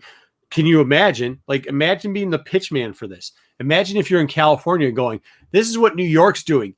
It's coming to California. Like, we're the studios where we're going to produce this stuff, right? Like, it's coming here. This is how I'm trying to sell it to you. And this is all what this is about. This is a whole pitch book. He doesn't just have the actual physical pitch book that the company would push out. He actually has the actual data that would come through too. And that's rare because a lot of times when you come up with these salesman samples, it'll be a couple pieces. I'm telling you this from experience. It will be a couple pieces. It'll be something that's been used a lot. It'll be something that's worn down. If you look at the creasing of this book, this is almost like a near mint salesman sample. Like, do you know how rare that is? Because this is what got people, and it was guys, I'm sorry, but I'm not trying to be sexist at the time. This is what guys a lot of times would go through, and this was their living, trying to sell this and trying to sell the data that they had, and how many times a day they opened this to try to have people sell it through. This is going through newsstands. This isn't just going through like regular places, right? They're going through newsstands. They're going through TV stations. They're doing all this regionally. How many times does this book open and shut? That's like going through a public library at this, not this point, but like 20 years ago. And look at how good a shape this is in. That's crazy. I wonder if he had like 2 or 3 of them and he just put one aside. Yeah, no. Because this is in damn good shape for. He got fired. This isn't the kind of stuff that you put aside just because. No. This guy got fired. This guy got fired. He wasn't good at what he did. Yeah, this was. No, this guy was not good at what he did. He made 2 days. He got fired. This guy got fired real quick. And he was trying to sell Superman, and he got fired. Well, he probably invented the laser jet printer that printed out all those stats on the TV shows. Hey, hold on. If you go back to that. This is our personal opinion. We don't know if you actually got fired because you were terrible at your job trying to sell Superman. In our opinion, you got fired because you were terrible at trying to sell this, and they gave you everything you needed to sell this product. But this is super cool. Like, not just history. I mean, yeah, historically, this is the stuff like guys like me that get really excited about this type of stuff because you know what they were doing, right? Like, you know, this was some sap that was trying to make a living out of doing this. And apparently this guy wasn't that good because look at that. That page isn't even folded, bro. Look at that laser. Look at that laser jet print. I think this is where Todd McFarlane got the idea for the fingerprintless items. Because there's fingerprints on it, nothing. Like, I must have got fired from a lot of jobs. That's clean. No, but I'm telling you, like that, like when you start looking at salesman samples, like there is no near mint salesman samples. Like, it's very rare because you have to think a lot of these people, even if they're trying hard before they got fired, we're trying. So they're opening, they're pushing all this stuff out. And to see it this clean. Yeah, that book is dope, man. That is really clean. And that's rare. Yeah, like he said it, like it's not something like he was showing me. He wasn't showing me across the. He shouldn't have showed you. I wouldn't open that book. Not yeah, for you. He took it out. Oh, dude, it's me and Jesse are homies. He takes. I guess shit so. Like he takes shit like this out of the bag for me. That's good. I need to get like that.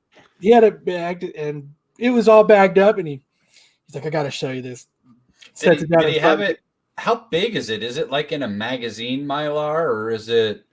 Like it's maybe the size of like the old school Rolling Stones. Yeah, it's a pitch book. Like it's a pitch book, right? Yeah. Yeah, it's all about pitching and salesmanship. Like that's what it is. That's really cool, man. Jesse, are you hopefully? Yeah, that's sweet. Don't let this get out. Why did you do this? Because he knew that he was like, hey, go show this to Marco on the show tonight, Kyle. Yeah, all you guys are in Arizona. All you know, Jesse James, and you do this. Come on, get out of here. So he didn't even tell me the price of it. That's why I just assumed it was, if I had to ask, I couldn't afford it type of thing. Sure. And he's like this. There is no auction. There is no. You just call him with the price. And if it's the price that he wants, then he'll take it. Yeah, I know somebody did that with him. They put the book on the board of their friend's shop down there in Baltimore and sold it for more than I was going to give him $10,000 for. So. No. Jesse, get a hold of us. Look at something like this. What do you? I mean, I guess it had to be the like most collecting. It had to be to the right collector. But like, I'm telling you, if this is the stuff this is the stuff I'm into. Can you grade it? I'm excited about. Could you send it to PGC? I don't. No. This is when I have guests over. This is the shit I pull out. Like this is when I want to measure stuff. This is what I show. Can you get it graded? Would CGC even? I wouldn't even grade it, dude. Like that's not Well, there's it's cool stuff inside of it to grade. Yeah, no, they don't grade that. That print up of the actual. You grade to sell. You grade to sell. This is not a grading thing. This is when you want framed. Yeah, when you want people to, when you're sitting there and you're like, hey, what do you have? What do you have? When you want to start measuring pocketbooks and collections, this is one of those things you pull out and you say, that's cute. Look what I have. I mean, it is. This is what it is. This is what I mean. Look, it's real talk. Rob's Comics there says Roybal has a foreign like this. Yeah. Yeah. Well, I don't want the foreign. But no, this I wouldn't have thought that there would be a foreign of this. That's a neat new. Why not? They're pitching it to everywhere. Yeah, they're pitching the show. Yeah. But how good of condition this is in? Did you see the bending on the inside? Like that's nice. Everything about it is nice. Yeah, this is someone who got fired. Like this is cool, or they didn't just ever push it out. But either way, all right. Let's stop showing it, please, because the price is going up every time we talk about this. He watches the show. Salivate over it a little bit. No. This is a real cool piece, man. That's really cool. I thought it was super cool, and I thought it was worth showing off. No, that's impressive. That's not one of those everyday items either. That's one of those cool, like, hey, check this out. You're probably not going to ever run across another one of these. You may see another one, but highly unlikely. Well, I think this is almost one of a kind condition, and with the households it gets in, what are the chances of finding something like this? This is, I mean, honestly, like this is, I get what Rob's point is. This is why we're homies. Like Rob's like, it's like great because you want to see what's inside, right? Like that's the point. Like to see that there's no bend lines. To see, like when it's summertime, we get off the boat. This is what I show off. Like this type of stuff. Like this is crazy stuff. That is, and for Jesse to have that, he's not going to sell that. He really isn't. You know that, right? He'll sell. Jesse, everything's for sale. That's Jesse. Everything's for sale, but that ain't for sale. He doesn't have physical attachment to those things. He's like, I don't either. Except for those measuring contests. When you get into measuring contests, and that's what that is. Like that ain't for sale. But prove me wrong. I'll give you $20 for it. We'll start at 20 if it's 200, if it's 200 sold. $200 sold. I bet you it's not 200. We'll start at 20, and $5,000 later, we'll start actually talking. Yeah, it's gonna be. And the bummer thing was when he first talked to me about it, it was over one of his live shows. So I thought he was going to give it to me as a giveaway. So I went in there yesterday thinking he was giving this as a giveaway, and I was like, so he handed me the books, and I was like, I figured it was just going to be in the stack, and he was just going to hand it to me. And then he mentioned it. I was about to walk. Oh yeah, this, and I was like, oh, he's going to give me the giveaway. He's like, no, no. Well, that's what I'm saying. Like, he ain't selling that book because that's it. He just wanted to measure it real quickly. He wanted to let you know where he stands on things. I want to show you what I got. Like, hey, Jesse, hat off to you, bro. That's some cool stuff, bro. Yeah, absolutely. That is cool, man. That's it. That's it. And I don't even like Superman, to be honest with you. Don't like it. But that's cool, man. I agree. That was the first time I ever seen something like this too. Oh, that's super cool. It didn't even dawn on me to think about that they had to like when the sun came up, but like that they had to that they would have something printed up like this, Yeah. I mean, that's like, look, man, I'll buy it, but like, you shouldn't sell that. Man, can you imagine the guy at the party? He's got his bourbon. He's like, you know what pays my bills? Fuck Superman. You know what I mean? Like, that's the commission. I said about Valent before, dude. So like, hey, look, I get it. No, I mean, that's just cool though. That's so cool. That is one of the dopest things I've seen for a long time. All right, you guys want to get into the top 5 for the night? Yeah. You want to go kick us off solo? Sure, I can do that. Let me do a little magical goofiness here. So tonight's top 5 was a request from last week's chat. Top 5 movies with aliens in them from the 2000s. So, and I did not do the 2000s. I did, yeah. But you did cool picks, so I just didn't say nothing. Zathura. I mean, great movie, very Jumanji style. Two brothers learning what it's like to be brothers and learning appreciation. Great story. If you haven't seen it, check it out. Awesome movie. Number 4, we got Transformers. Epic movie. I thought they did such a good job with this whole series, really. But especially the first 2, I thought they really knocked it out of the park. I wasn't necessarily expecting it to be as good as I think it ended up. Great series. I think everybody enjoys at least the first 2. And Megan Fox certainly didn't hurt it. Number 3, War of the Worlds. I absolutely dislike Tom Cruise. But that movie was so dope. Such a good movie.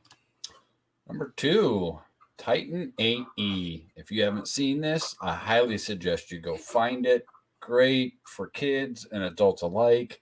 Really, really fun movie. Such a fun movie. And it's a Wookiees list, so there's guaranteed to be a cartoon on there somewhere. But number 1, you got it. Star Trek. This movie they did so good with. I love how Brian's over it, dude. He's about to leave the show. I loved it. I thought it was great. I loved that the casting in that was so dead spot on with the new characters. I thought they all acted well. I just really I can't tell if this is shtick. No, I literally do like the new Star Trek series. You trying to get one over on us, bro? I was like kayfabe, not breaking kayfabe. No. What is this shit, man? I enjoy those movies. You cannot be a fucking Star Wars fanatic and like Star Trek, bro. I can too. No discrimination up in my place. It's all good stuff. No. Love. Universal love. I do, however, wish Marco would have been here for that because you think you're upset, boy. I was waiting to hear the wrath of Khan, possibly. Or, I mean, Marco. Out of here on that one, man. We'll have to How can you not like Star Trek? There is some awesome stuff about Star Trek. Oh, he left again. Damn it! I got really ripped today, bro, and it lasted until about 10 seconds ago. Until right now. He took it away. Oh, you missed Solo's list. Please tell me it wasn't a fucking market report. No, It wasn't. no, Sorry, I it's had to quick pee, and dude. Simple. Brian It kept was- saying drink. He kept saying drink, so I drank like 3. I've already drinking 3 No, bourbon it and Red was Bulls. a quick, simple, easy list. It was boom, in and out, and completely fingerprint resistant. It was awesome. Motherfucker, if I watch this back and there's one piece of Star Trek on it, you're banned. Dark Side. No, you're not. I don't care really. I've never watched it. So He's never gonna live this one down. I can't tell if it's shtick, bro. It's like- hey, I couldn't tell last week, and I actually so Solo Wookie took 8 hours if you missed last week's show to open up one box after we told him not to do that. I couldn't tell it was stick. I felt so bad because some dude in the comments was like, "Hey, it's not funny for you to laugh at that gentleman." I fucking fell out of my chair. I said to Solo Wookie, I thought about it. I said, "Hey, Solo man." He goes, "The fuck are you talking about, dude? I don't give a shit what you were doing over there. I love opening this shit. I don't get if Solo Wookie's ever doing skit, if he's ever just doing a stick or if he's not. But whatever he does, I love it. I think it's funny, so keep it going. But I'll tell you this. He knows he can do Star Trek because I know absolutely nothing about Star Trek. I won't get the joke. It's like boy bands, bro. I just got lectured by my old lady. It's an honest list. My old lady told me list. that Britney Spears and Kevin Featherline or Timber Slake or whatever are not married. So I didn't even know that. So like, whatever. All right. Who's next? What list? If you did Star Trek. I'll go next. Okay. I did not follow the rules, and this is not in any order. So, but we're gonna go with it. All right. So, number or one of them is Aliens. Right? See, that's Not the 2000, original. 2010. Not the original. The second one. The second one. That's not in 2000, bro. I know that because See? I What fucking did it couldn't do? find any stupid alien movies that were any good from 2000. Alien vs. Predator. Well, hold on. There's a couple of them, but hold on. I got good ones in here, bro. Aliens, because I remember being a kid and we would play games, and whoever got picked being the douchebag Bill Paxton character was always felt like shit that he had to play that character. For sure. Yeah. But we used to play Aliens all the time as a kid, and this movie was so bad. This was like the first movie I remember seeing, like, with my dad and his brothers, like the first time they saw it. You know, it was like the first adult movie I remember seeing as a kid with adults. But really cool movie. All right. You guys know me. I'm a stoner, bro. Mars Attacks is one of the greatest all-time movies It's got Jack and Danny in it. ever. Like, this is iconic movie. This is one of the greatest movies of all time. You gotta love this movie, Mars Attacks. All right. Anybody who grew up in this time period and did not love her, I don't want to talk to you, man. Like, she was the hottest thing ever when Species came out. And when you got to see her naked in Species, it was a game-changing moment for young men. And this was one of those moments. So shout out to Natasha Henstridge. Drink to her honor, roll one up to her honor, because she is absolutely phenomenal. Just, wow. Kyle, so we have 2 Wookiees now that don't ever read the rules. They just I read the rules, but I don't play by the rules. All right. So again, Piper says she's burnt. I know I don't play by the rules, so I don't put Predator on there or AV Pre. I put the best Predator movie ever. That's Predator 2 with fucking Danny fucking Glover, with that when Danny Glover got the badass Predator weapon. And that movie was Predator was badass in this movie, bro. This was way better than Arnold Schwarzenegger. This is one of the few times where the second movie is better than the original. And Predator 2 was the real fucking no deal. doubt. I will agree with that. You didn't follow the rules, but I'll agree with that. Yeah. All right. And Down with a few days to kill. the number one movie. Contact, get the fuck out of here! Are you Son of a serious right now? You ready? Here we go. That's like Here we if you go. put- Here we go. Have any of you guys had a spiritual psychedelic trip? If you haven't had that, I don't want to hear a fucking word from you, because this shit is like having a fucking psychedelic trip, man. When she goes into space and the aliens come to her and they show up to her as her dad, because they know if they come to her as looking like her dad, she won't freak out. That's like psychedelic DMT shit, man. That is straight up seeing God. That is being higher than fucking giraffe pussy, man. This Contact is one of the greatest alien movies ever. Hey, what do you know what giraffe pussy's like? Dude, listen. I said higher than giraffe pussy, bro. Higher than giraffe pussy. You know? Like giraffe pussy is like 6 foot high, you know? Yeah. Straight up Contact, baby. Bro, real deal shit. You're killing me tonight. I'm losing my shit, dude. This is awesome. Dude, you got me fucking rolling. Please tell me I'm not next, because I'm almost crying because this is so fucking great, dude. I'll go. All right, please let me get a second to contain myself. Brian, good list. I like it. You broke the rules. Thank you. Fucking great list, dude. Giraffe pussy is something I higher than giraffe pussy. You never heard that one before, bro? Fuck no! That's a keeper. That's a keeper. All right, who's going next? I am. All right.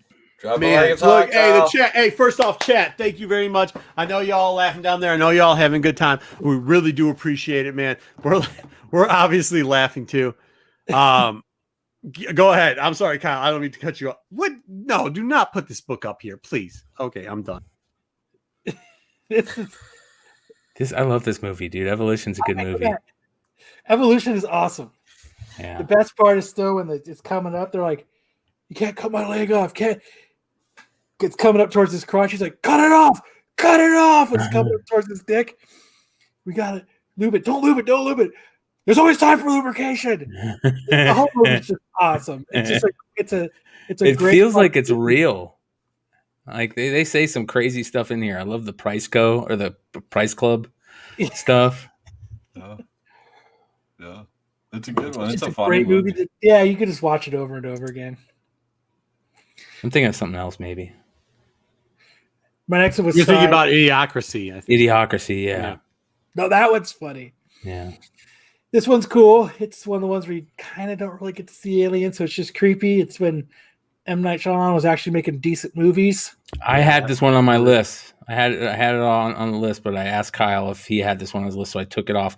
And there was a moment in this movie where I remember when they show the alien for the first time, and he's walking, and he looks, and he does the Bigfoot moment where he just kind of turns like a Bigfoot and looks at, and they're in the, and dude, that shit scared the shit out of me. And I was like 25, man. Shit was crazy. Next, I have Pitch Black.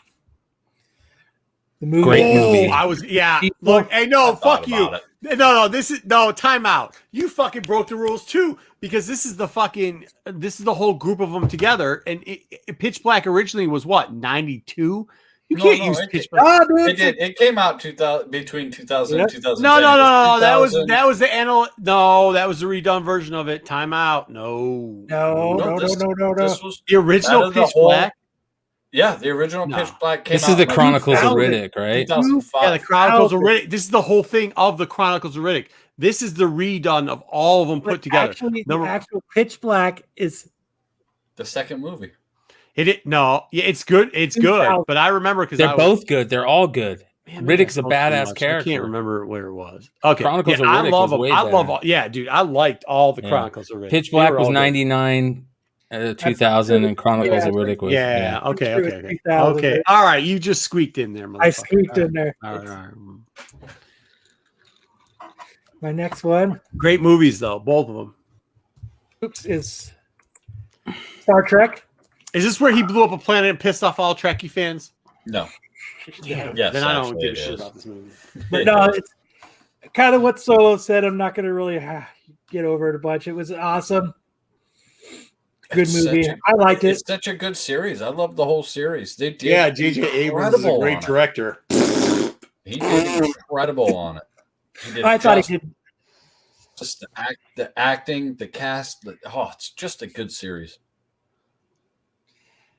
Well, I know, Christine, it's not your track, but I liked it. It was good. I enjoyed it. And then my number one is Men in Black 3. I fucking love this movie.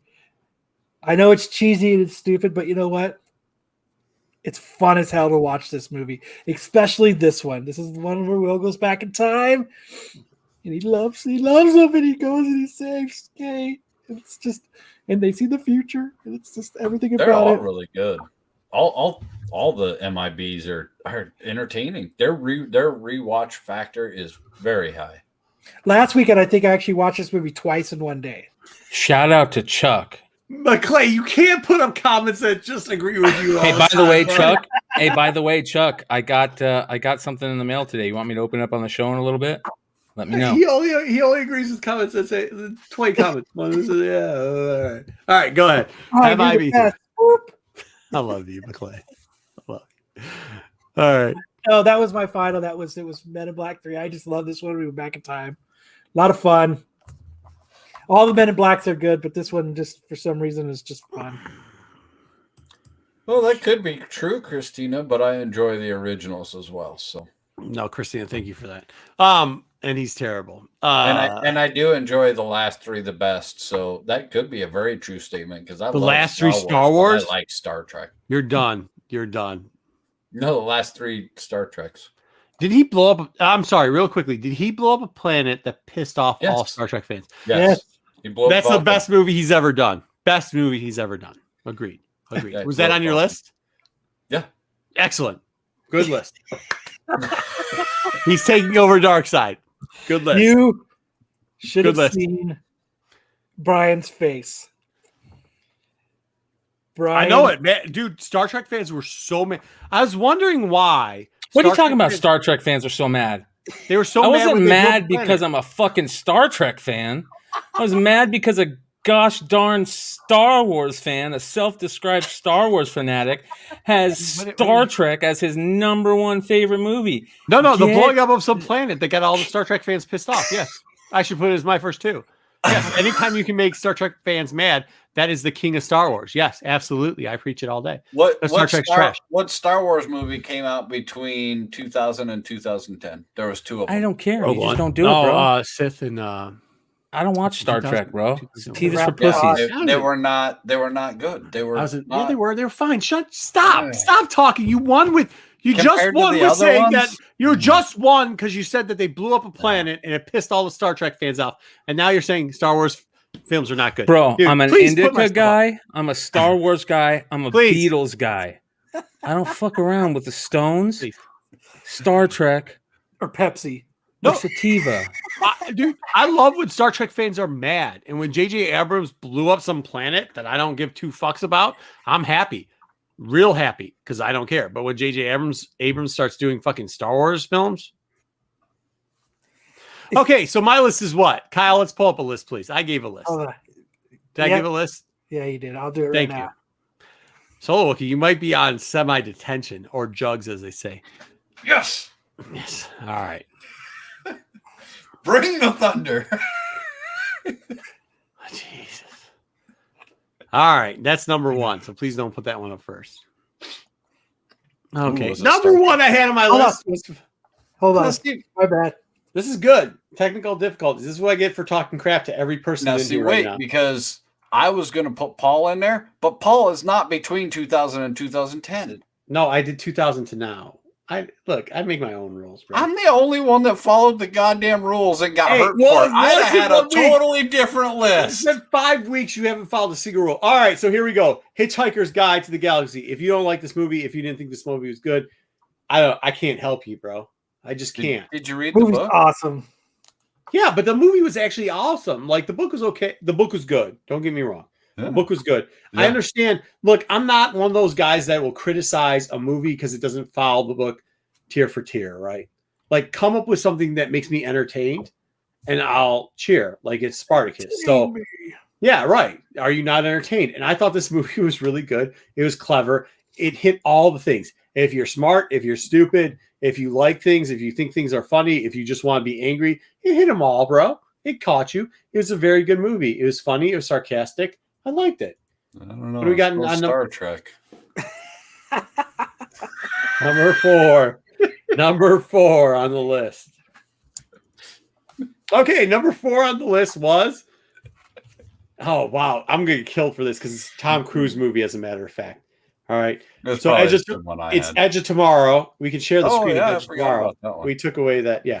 So it's Edge of Tomorrow. The only reason I like this is not because yes, Tom Cruise acting was terrible in this movie. But it is actually a good movie. The actual concept. I fell in love with Emily Blunt in this movie, big time, absolutely. Man. Crushed on her hardcore. And the concept of the movie, I'm an apocalyptic type guy too, so I love that type of stuff. And the concept of this, especially with the like comeback, the fake science, the sci-fi science of this was really good. It made sense, and that's how you sell me. Sell me on either make it so ridiculous that you don't believe it, or sell me on the sci-fi science. And this one did. It really sold me on the sci-fi science. I really enjoyed it.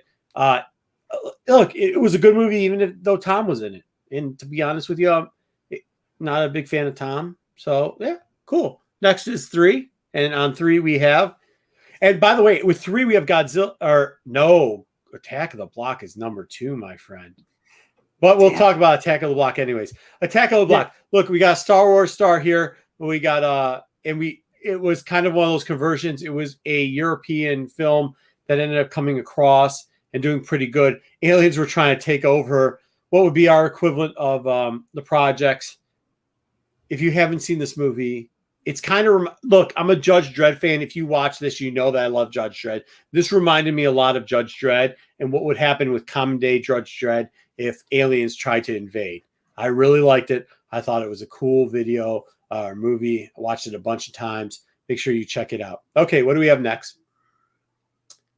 Godzilla. So this is what, look, I'm a big fan of the monsters. Like, I love them all. I like that old series. I've done very well also selling a lot of these things, especially for different versions of it. And when they brought this Godzilla back, I was poo-pooing it. Remember they did the intro to this? I thought it was going to be terrible.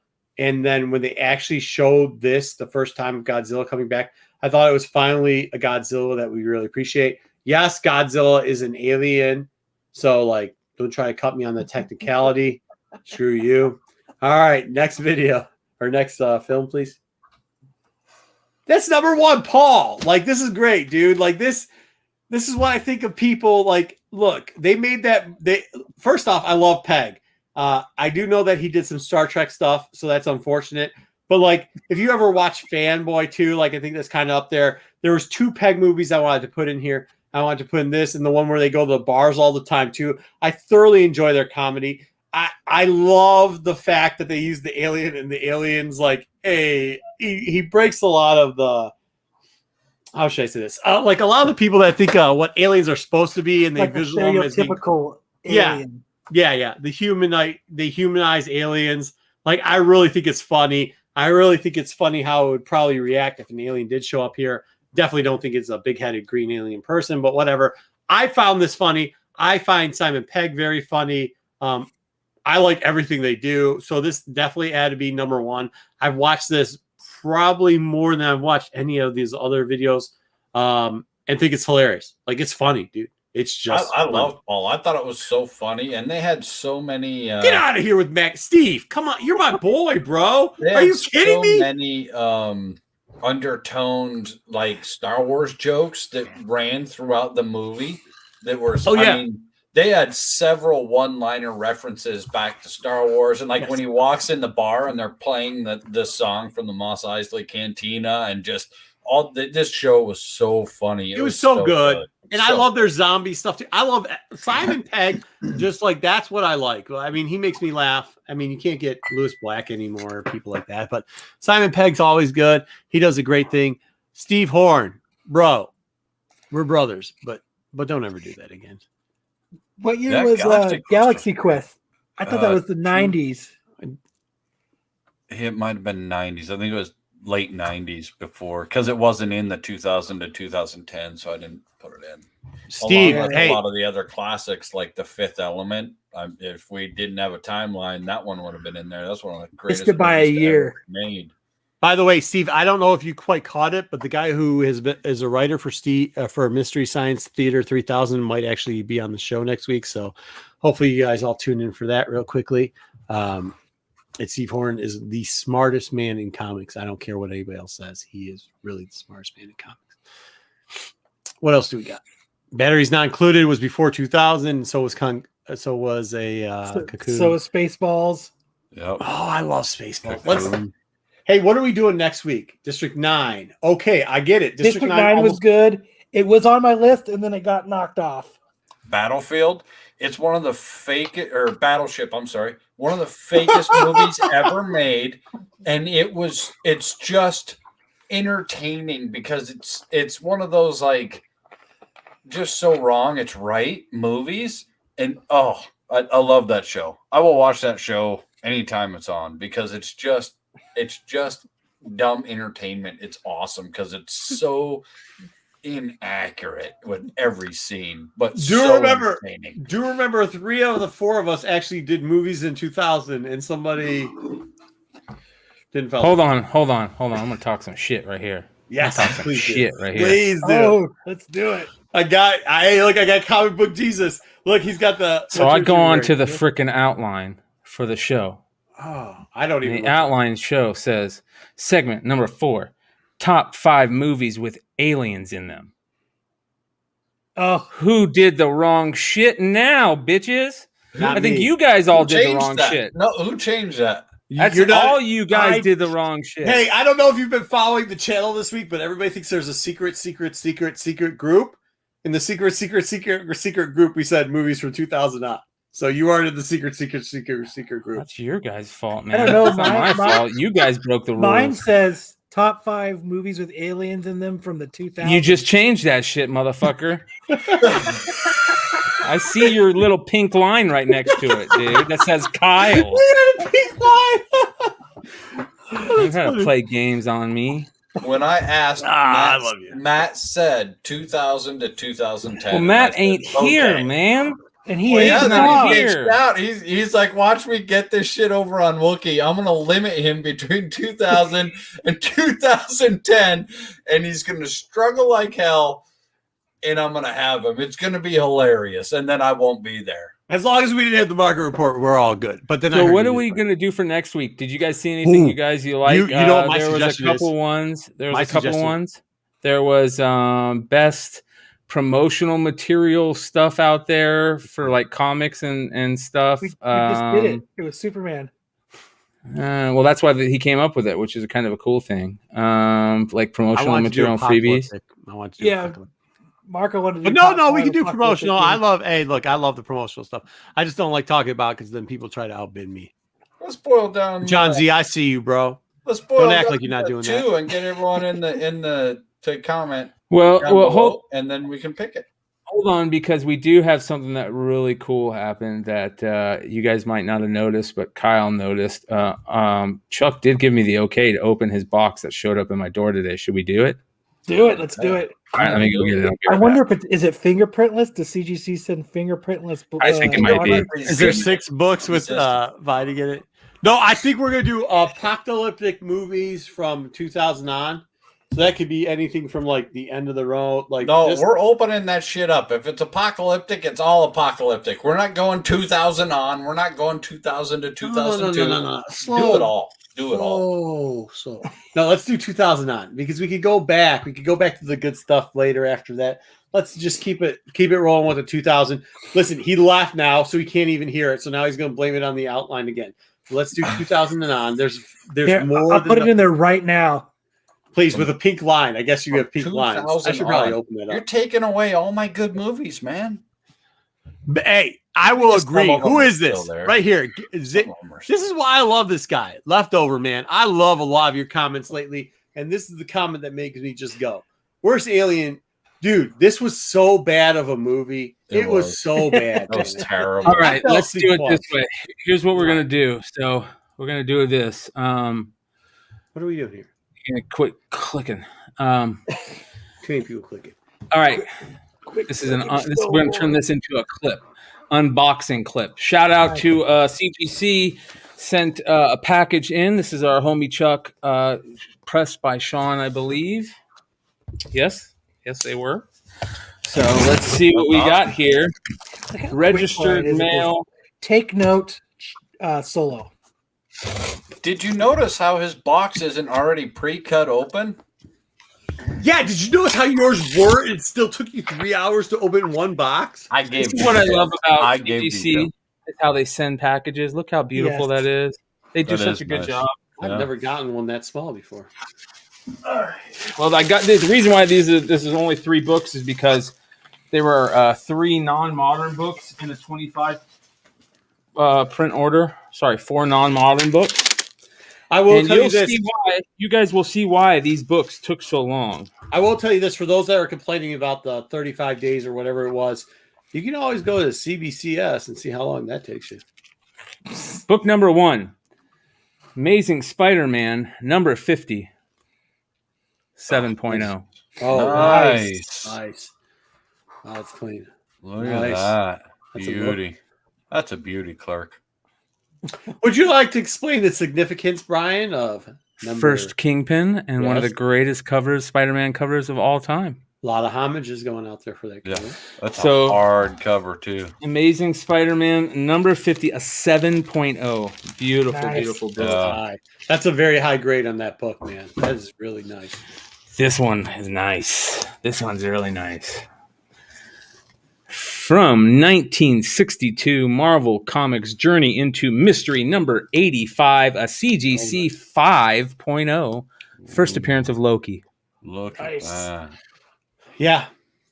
You got to think, guys, think too here when we're starting to talk about these ages and like in the 60s and what high grade is in the 60s.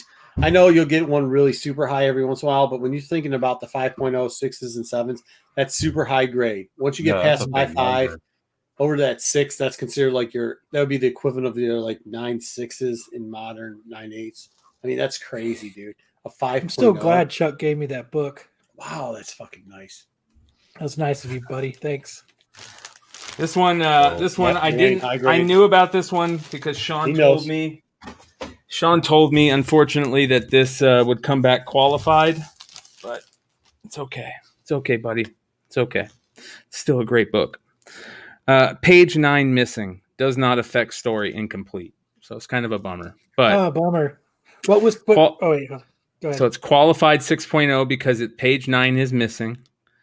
But it is from Marvel Comics, 1963. Avengers number 2, 6.0. Qualified. Nice. So what was page 9? It was a story page. Don't know. Because if it was an ad page, it would have said ad page missing. So it had to be a story page. Because it says does not affect story? It says does not affect story. Oh, so it was an ad page. Okay, it's an ad page. Fine. That's nice. Beautiful. Somebody sent off for the X-ray glasses. This right here, you guys, is just gorgeous, but it does have restoration. Restoration includes small amount of color touch on the cover. So slight restoration C1. Which, by the way, back in the day wasn't a bad thing. It was actually a good thing to get color touch. I mean, like they tried to make it natural. And you can get this color touch removed, I believe, in their restoration process. But this book is gorgeous. From Marvel Comics, 1962, Fantastic Four, number 4, first Silver Age appearance of Namor. Yeah, nice. Oh, yeah, that's great. They gave you blue label on that, too? Blue label? No, yeah, CGC restored. It's purple, right? Buff out. Purple, yeah. Purple. Yeah. Purple, that's why I can't. It looks blue over here. Yeah, it does look blue. It's purple, though. What was the restoration? Did they tell you what the restoration was? 6.5, man. That's a small amount of color touch on the cover. Yeah, that can get off. Wow. Look how beautiful that is, man. I wonder what they color touched. I wonder if it Who was. gives a shit? You know what? Do you guys think you can't find these books in this high grade, guys? That's an amazing. Do you think it'll go back? But at one point, the color touch wasn't a bad thing. It was actually kind of, I'm not gonna say a good thing, but it's kind of like okay, cool. Especially if you didn't do it with like a marker, it was like there's professional color touchers, right? Sure. Like, do you think at one point when people get more knowledge on how comic books work, do you think we're going to go back to that where you start getting what type of restoration was being used? If it's professional restoration, you're going to be able to. Absolutely. With the way the prices are on books these days, absolutely. I have no doubt that we will start to see more rebuild or professional restoration. I'm not talking about these clowns out there using fucking Crayola. This was subbed. There is a question from Dan De La Torre. It says, Brian, how long did that take to get back from CGC? This, like I said, this was part of a 25 book submission, but it was 4 books that you can't, these books, they're going to take longer to grade, just period, because of what the books they were. But I sent this in December 7th, 2020. So here's part of my opinion on that. That's Marco. Not too bad. I that's not bad at all. I think that at some point, especially with those older books like that, there are few of them, especially in high grades. I mean, a 6.5 on that Fantastic Four, that's no. My question isn't even that. Huge. It is, but my question is like, are they going to start eventually because of how? Like, look, we saw what they did with foreigns now at this point in grading. Right. We see how many of the notes are doing. We understand that people now, they're not even doing the 9.6 to 9.8. Look, it's near mint. Are we going to break it down eventually where you get professional restoration compared to like generic, some clown just fucking use the Crayolas on it? And that's what I'm saying is that we already see that with a lot of other markets. Cars is a great, a comparison. If we don't find a way to restore a lot of that old history to make it last, it deteriorates and it goes away and it's gone forever. So being able to, I think we'll see a larger acceptance in the comic book collecting world and community, just like in the car community. And they'll start doing restos. They'll start doing, I mean, obviously it's not, you can't call it a frame off restoration, but you'll start seeing a lot of it's a staple off restoration.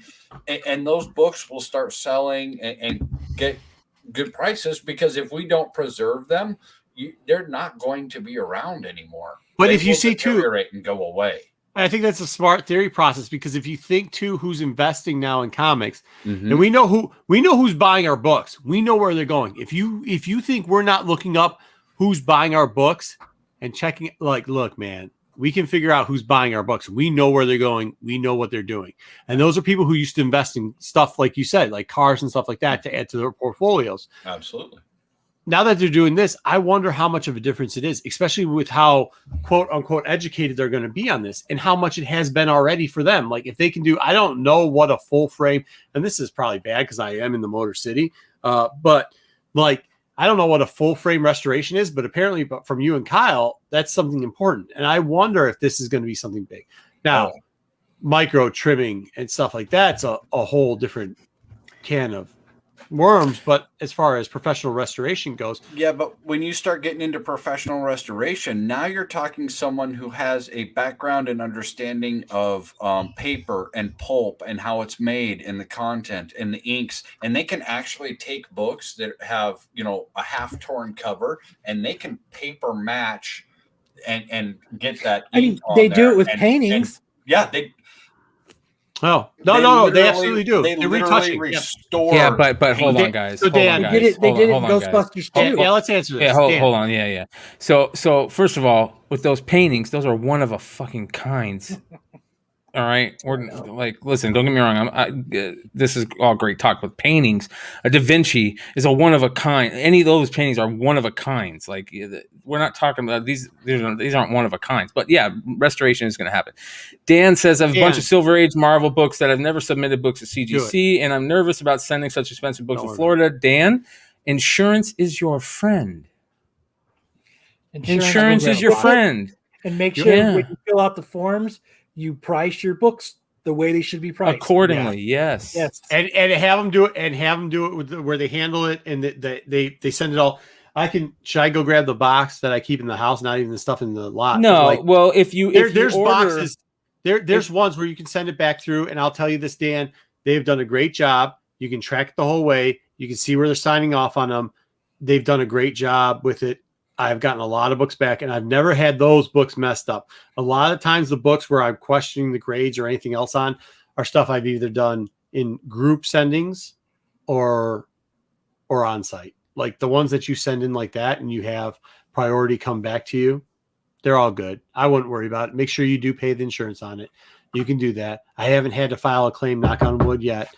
But yeah, no, I trust in the mail service. Brian, were you going to add anything to that or no? Did you have a different opinion? No. Nope. That's it. Yep. Listen, I send my books.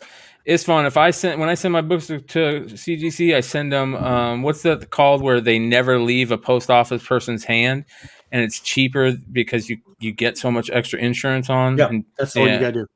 And that is the way to go every time, in my opinion, especially if you're sending really, really big books. And I'll be honest, I've got books that I'm not going to send in the mail. So I feel your pain. I got certain books that I went to the con last con I went to was because for only reason was to draw off books to CGC just to hand it to them because I was so worried about sending to them. And they weren't even freaking there. So it didn't even matter. But like, I get you. I feel your pain. I've sent $60,000 books before through it and had them do the walk-off process. The was it the hand grading one or whatever it is? Yeah, I trust 1 day turnaround. Yeah, the 1 day turnaround. The insurance is but it's a $60,000 book, bro. It's an investment book. I'm not talking about 60,000 flip book. I'm talking one that makes the list on Overstreet all the time. What are you going to do with that book, man? If he's worried about that Marvel stuff, do it. It's a peace of mind. You can see it tracked. It's really cool too to get through the experience of doing it, and they do a great job. And by the way, they do cover because I haven't, but my friend has lost one before, and they write you the check, bro. There's no doubt in it when you go that high. Now, if you're trying to claim, yeah, no, the USPS does. The post office. Yeah, I've known somebody who's lost one in the USPS. They actually don't think they think somebody stole it, but either way, they still got to check for the money, so it doesn't matter. Plus, we double insure anyhow, but that's a whole nother story. We're not going to talk about insurance. But yeah. Anybody else? Yeah, that's good. I mean, it's big money, dude. Like that's $60,000. I don't care who you are. That's a lot of money, dude. You should insure your stuff. And I don't work for Geico. All right. What else do we got? What's our next segment? I think that's it, brother. Like anything you got? You got some Star Wars goodies? I do. Oh, yeah, shit. I sent some in. We'll say this. We got a whole new segment coming up on Star Wars. I also want the opinion of the chat on one of these covers real quickly. Because I posted it on IG. And it got a lot of chatting going on here on the IG about one of these covers real quickly. And it's kind of like what's good art and what's not good art, right? Like, and I don't even care, man. Is it sellable or is it not at this point? And somebody had asked me a question on a book, and I put it up there on the IG, and I said, hey, listen, I can't even tell. I don't even know what good art is anymore, right? Like, should I buy it? Should I not? Because at this point, will it sell or won't it, right? And this book was one where I got a lot of kickback. They're like, why are you putting this up here? This book's garbage. And then some people said, no, I'm buying it. And I'm all in. And hopefully there isn't a first appearance, but they're like, hopefully there's a first appearance in it. And I really didn't know what to even say about this art because it's got me so confused because the art I like isn't quite the art that's getting put out all the time, right? Like there's so much stuff out here that's going crazy that I'm like, yeah, like Momoka is a perfect example of that. I'm not a big fan of the Momoka art, but I'll tell you this, you better believe I'm selling every Momoka book I can get. You better believe it. Kyle, do we have that? I tried to give you enough lead time to pull this book up. Do you have it real quickly or no? Hold on, I'll have it in a second. Okay, Yeah, good. I really the art today seems really hit and miss. Momoka is a great example. There's some of her books I love to death. They're amazing. And then there's other ones that people really, really liked, and I couldn't see it. It just wasn't for me. I'm not saying they're right or wrong. I'm just saying they weren't for me. But did you see those women? Did you see the women in comment? What's her name? Bartlett books. Bartlett. I actually like that She-Hulk one. I like the Spider-Woman, but there's some even there that I'm like, eh. And those auto negatives, I'm not too high on either. But either way, So there's a Star Wars book coming out for Star Wars High Republic. Sorry, the internet's taking a dive. I'm starting to get Nico internet. Get that hamster running, baby. Yeah, dude, get going. The High Republic book, and it is the variant, and they just released it at the last minute. Now, listen, if you watch my show, if you know what I think, Star Wars Adventures is the book to go after, right? Like that series doing well, the Nile's doing well. I think people are finally coming around after all the jokes about the Drangir. Please say the name right, Solo. Drangir, you got it. Oh, there you go. Being a weed plant or whatever, like it has turned out that might not. Yeah, that species is maybe not is the winner in this one. That the Star Wars Adventures book might be the winner, especially with having Marchand Rowe. Thank you, Brian McClay, if you didn't catch it a couple weeks ago, and Mel V, the mighty Mel V over on Drunken Chat for the shout out. I do appreciate it. But that character seems like it's going to be the character. Now, in this Marvel High Republic, though, it's selling good, dude. All of them that come out, including the variants, are selling well. They just came out with a new variant for their next book, and it is very childish. It like we've been calling it the Pet Shop of Horrors over there. And that's a lot of the comments that came through. They're like, dude, are you serious even putting this out on the IG? Because it looks like the Pet Shop of Horrors. It looks like, what's the guy's name over there? So you know what the Pet Shop of Horrors. There you go. It looks like that little thing over there. And they're right. It does. But does that mean that it's not going to sell? And I thought that was a very big sticking point. It's like, this cover might be coming out. Should I just get on the iPad and throw the cover up there, Kyle? Or are we? I just sent it to Brian. Okay. If he doesn't get it, I'm getting it. I'm pulling Somebody it get it up. So I pulled this up. up. Sorry, my internet's garbage big right now. Rainstorm in Arizona right now, which never happens. So there it is. So that's it. Like look, there's no new people on this cover. It's Aja, Chris, and what's his name? They're both in the first book. You saw them when they were anointing Kiwi here in the middle. But they have just gone ham on this, and they've really turned it cartoonish. And I want to know, like, that's kind of why I put it on the IG. I was like, I said, I don't even know. And my man, Sleepy, my brother from another mother, said, like, bro. And I was like, yeah, dude, I can't tell what's good art anymore because of what's selling in the market. And I thought this was the perfect example. This isn't typically something I would think is good art. Yes, I don't know, man. It's better than I can do, but it's also very not adult. It is very kiddie. It's very child. It could be so much better. No, it's not. So we got this. Is this not the IDW? That's exactly it. Sorry, where did that go? I would expect this to be the IDW cover, a little bit more of the childish type cover. No, this is the main Marvel title here. Like, that's what it is. And that's where I'm kind of worried about it. And that's why I'm kind of worried about that portion of the series. Right? Yeah. It's very color bookish. Yeah, it really is. It's very color bookish. I'd also, Kyle, so do we not have the rest of the stuff that you're supposed to pull up on? I got it up. Okay, cool. All right. So real quickly, too, just to let you guys know, starting on Thursday, and we're going to talk about this tomorrow. We're going to pick teams for this. We actually have something else coming out. So Star Wars put out the 20 of the Star Wars Galaxy's greatest droids, right?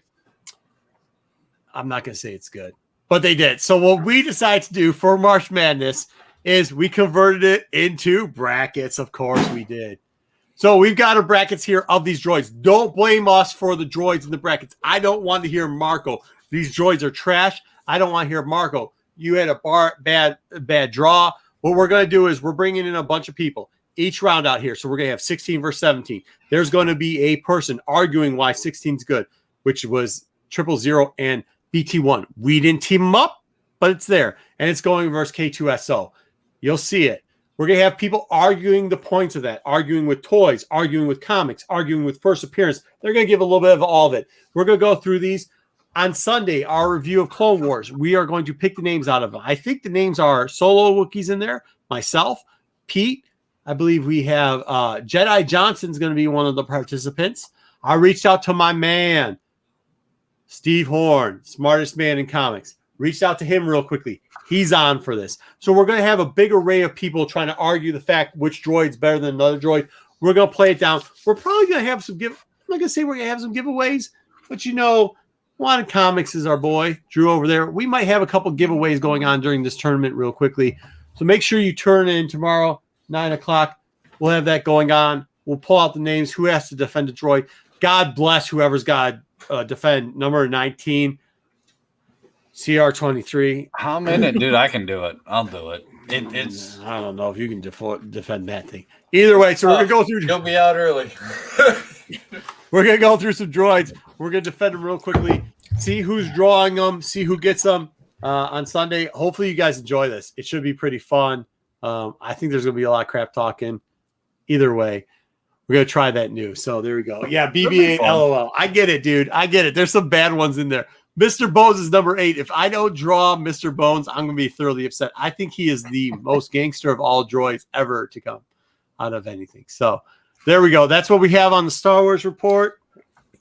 There you go. Sticks Boy says, if you need a Stick player, I'll next count round. me in. Yeah, please submit. If you guys are willing, if you have good internet connection, we're always looking for new people to put into this thing. Come in there. You might win something for free. You know, Stick Boy is one of ours. We've had him over during the Christmas special. He was really good. We'll definitely have him back. Yeah. Some of them are. That is going to be a fun bracket. I see shenanigans to ensue ahead.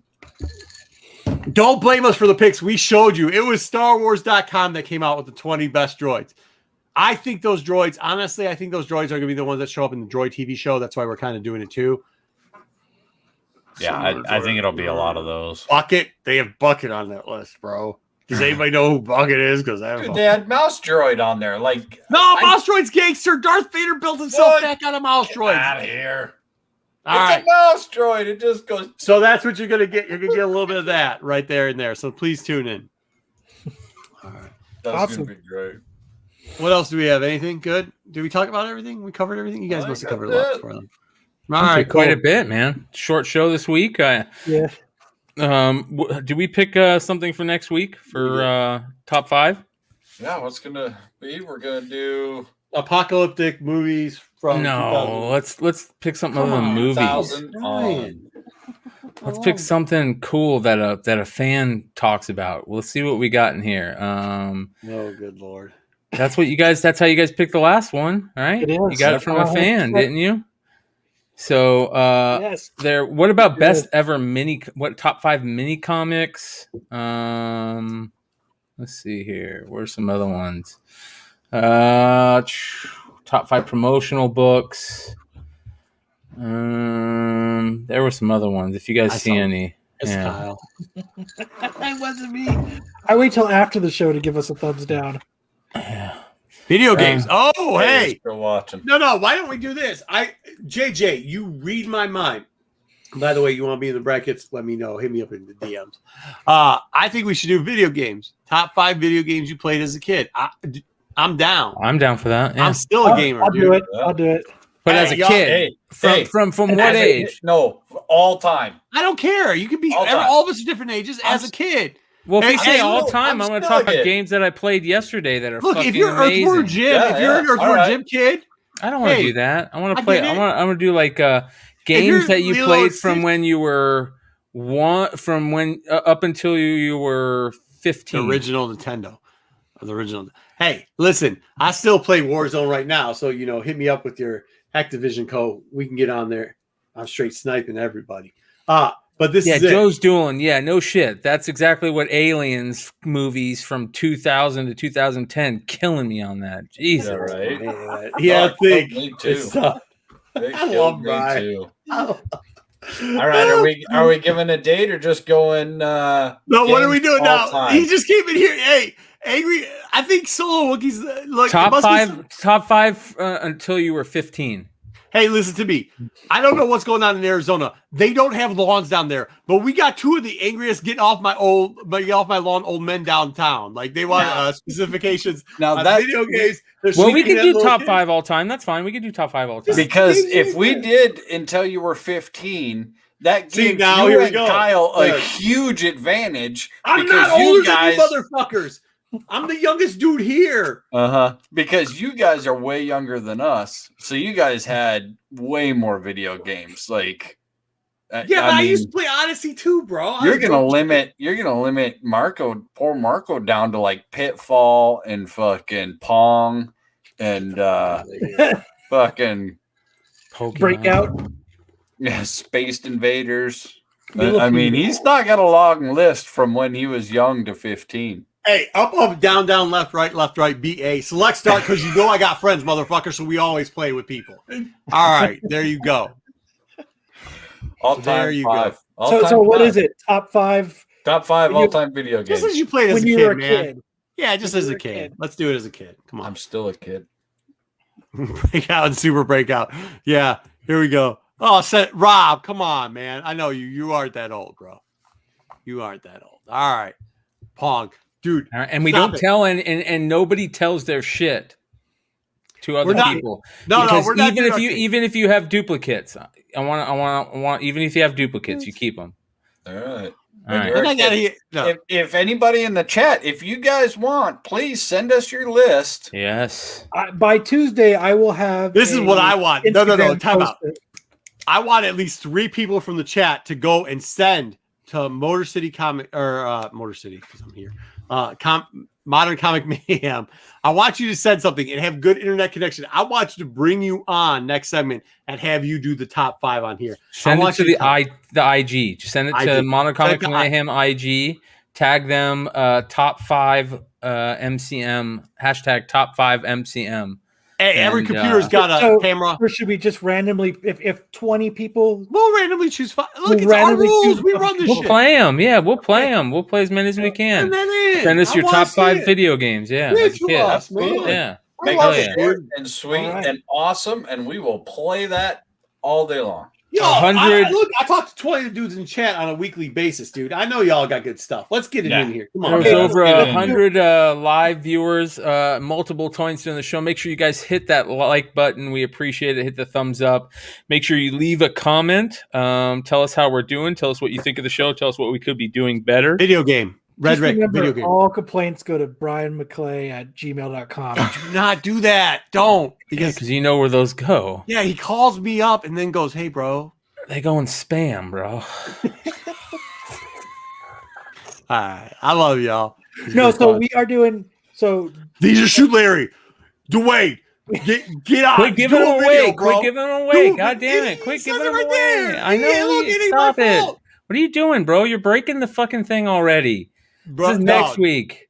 Do it. Quit it. Do it. Hey, it's Mayhem, bro. That you were a kid. Yeah, favorite 5 games as a kid. And make sure you guys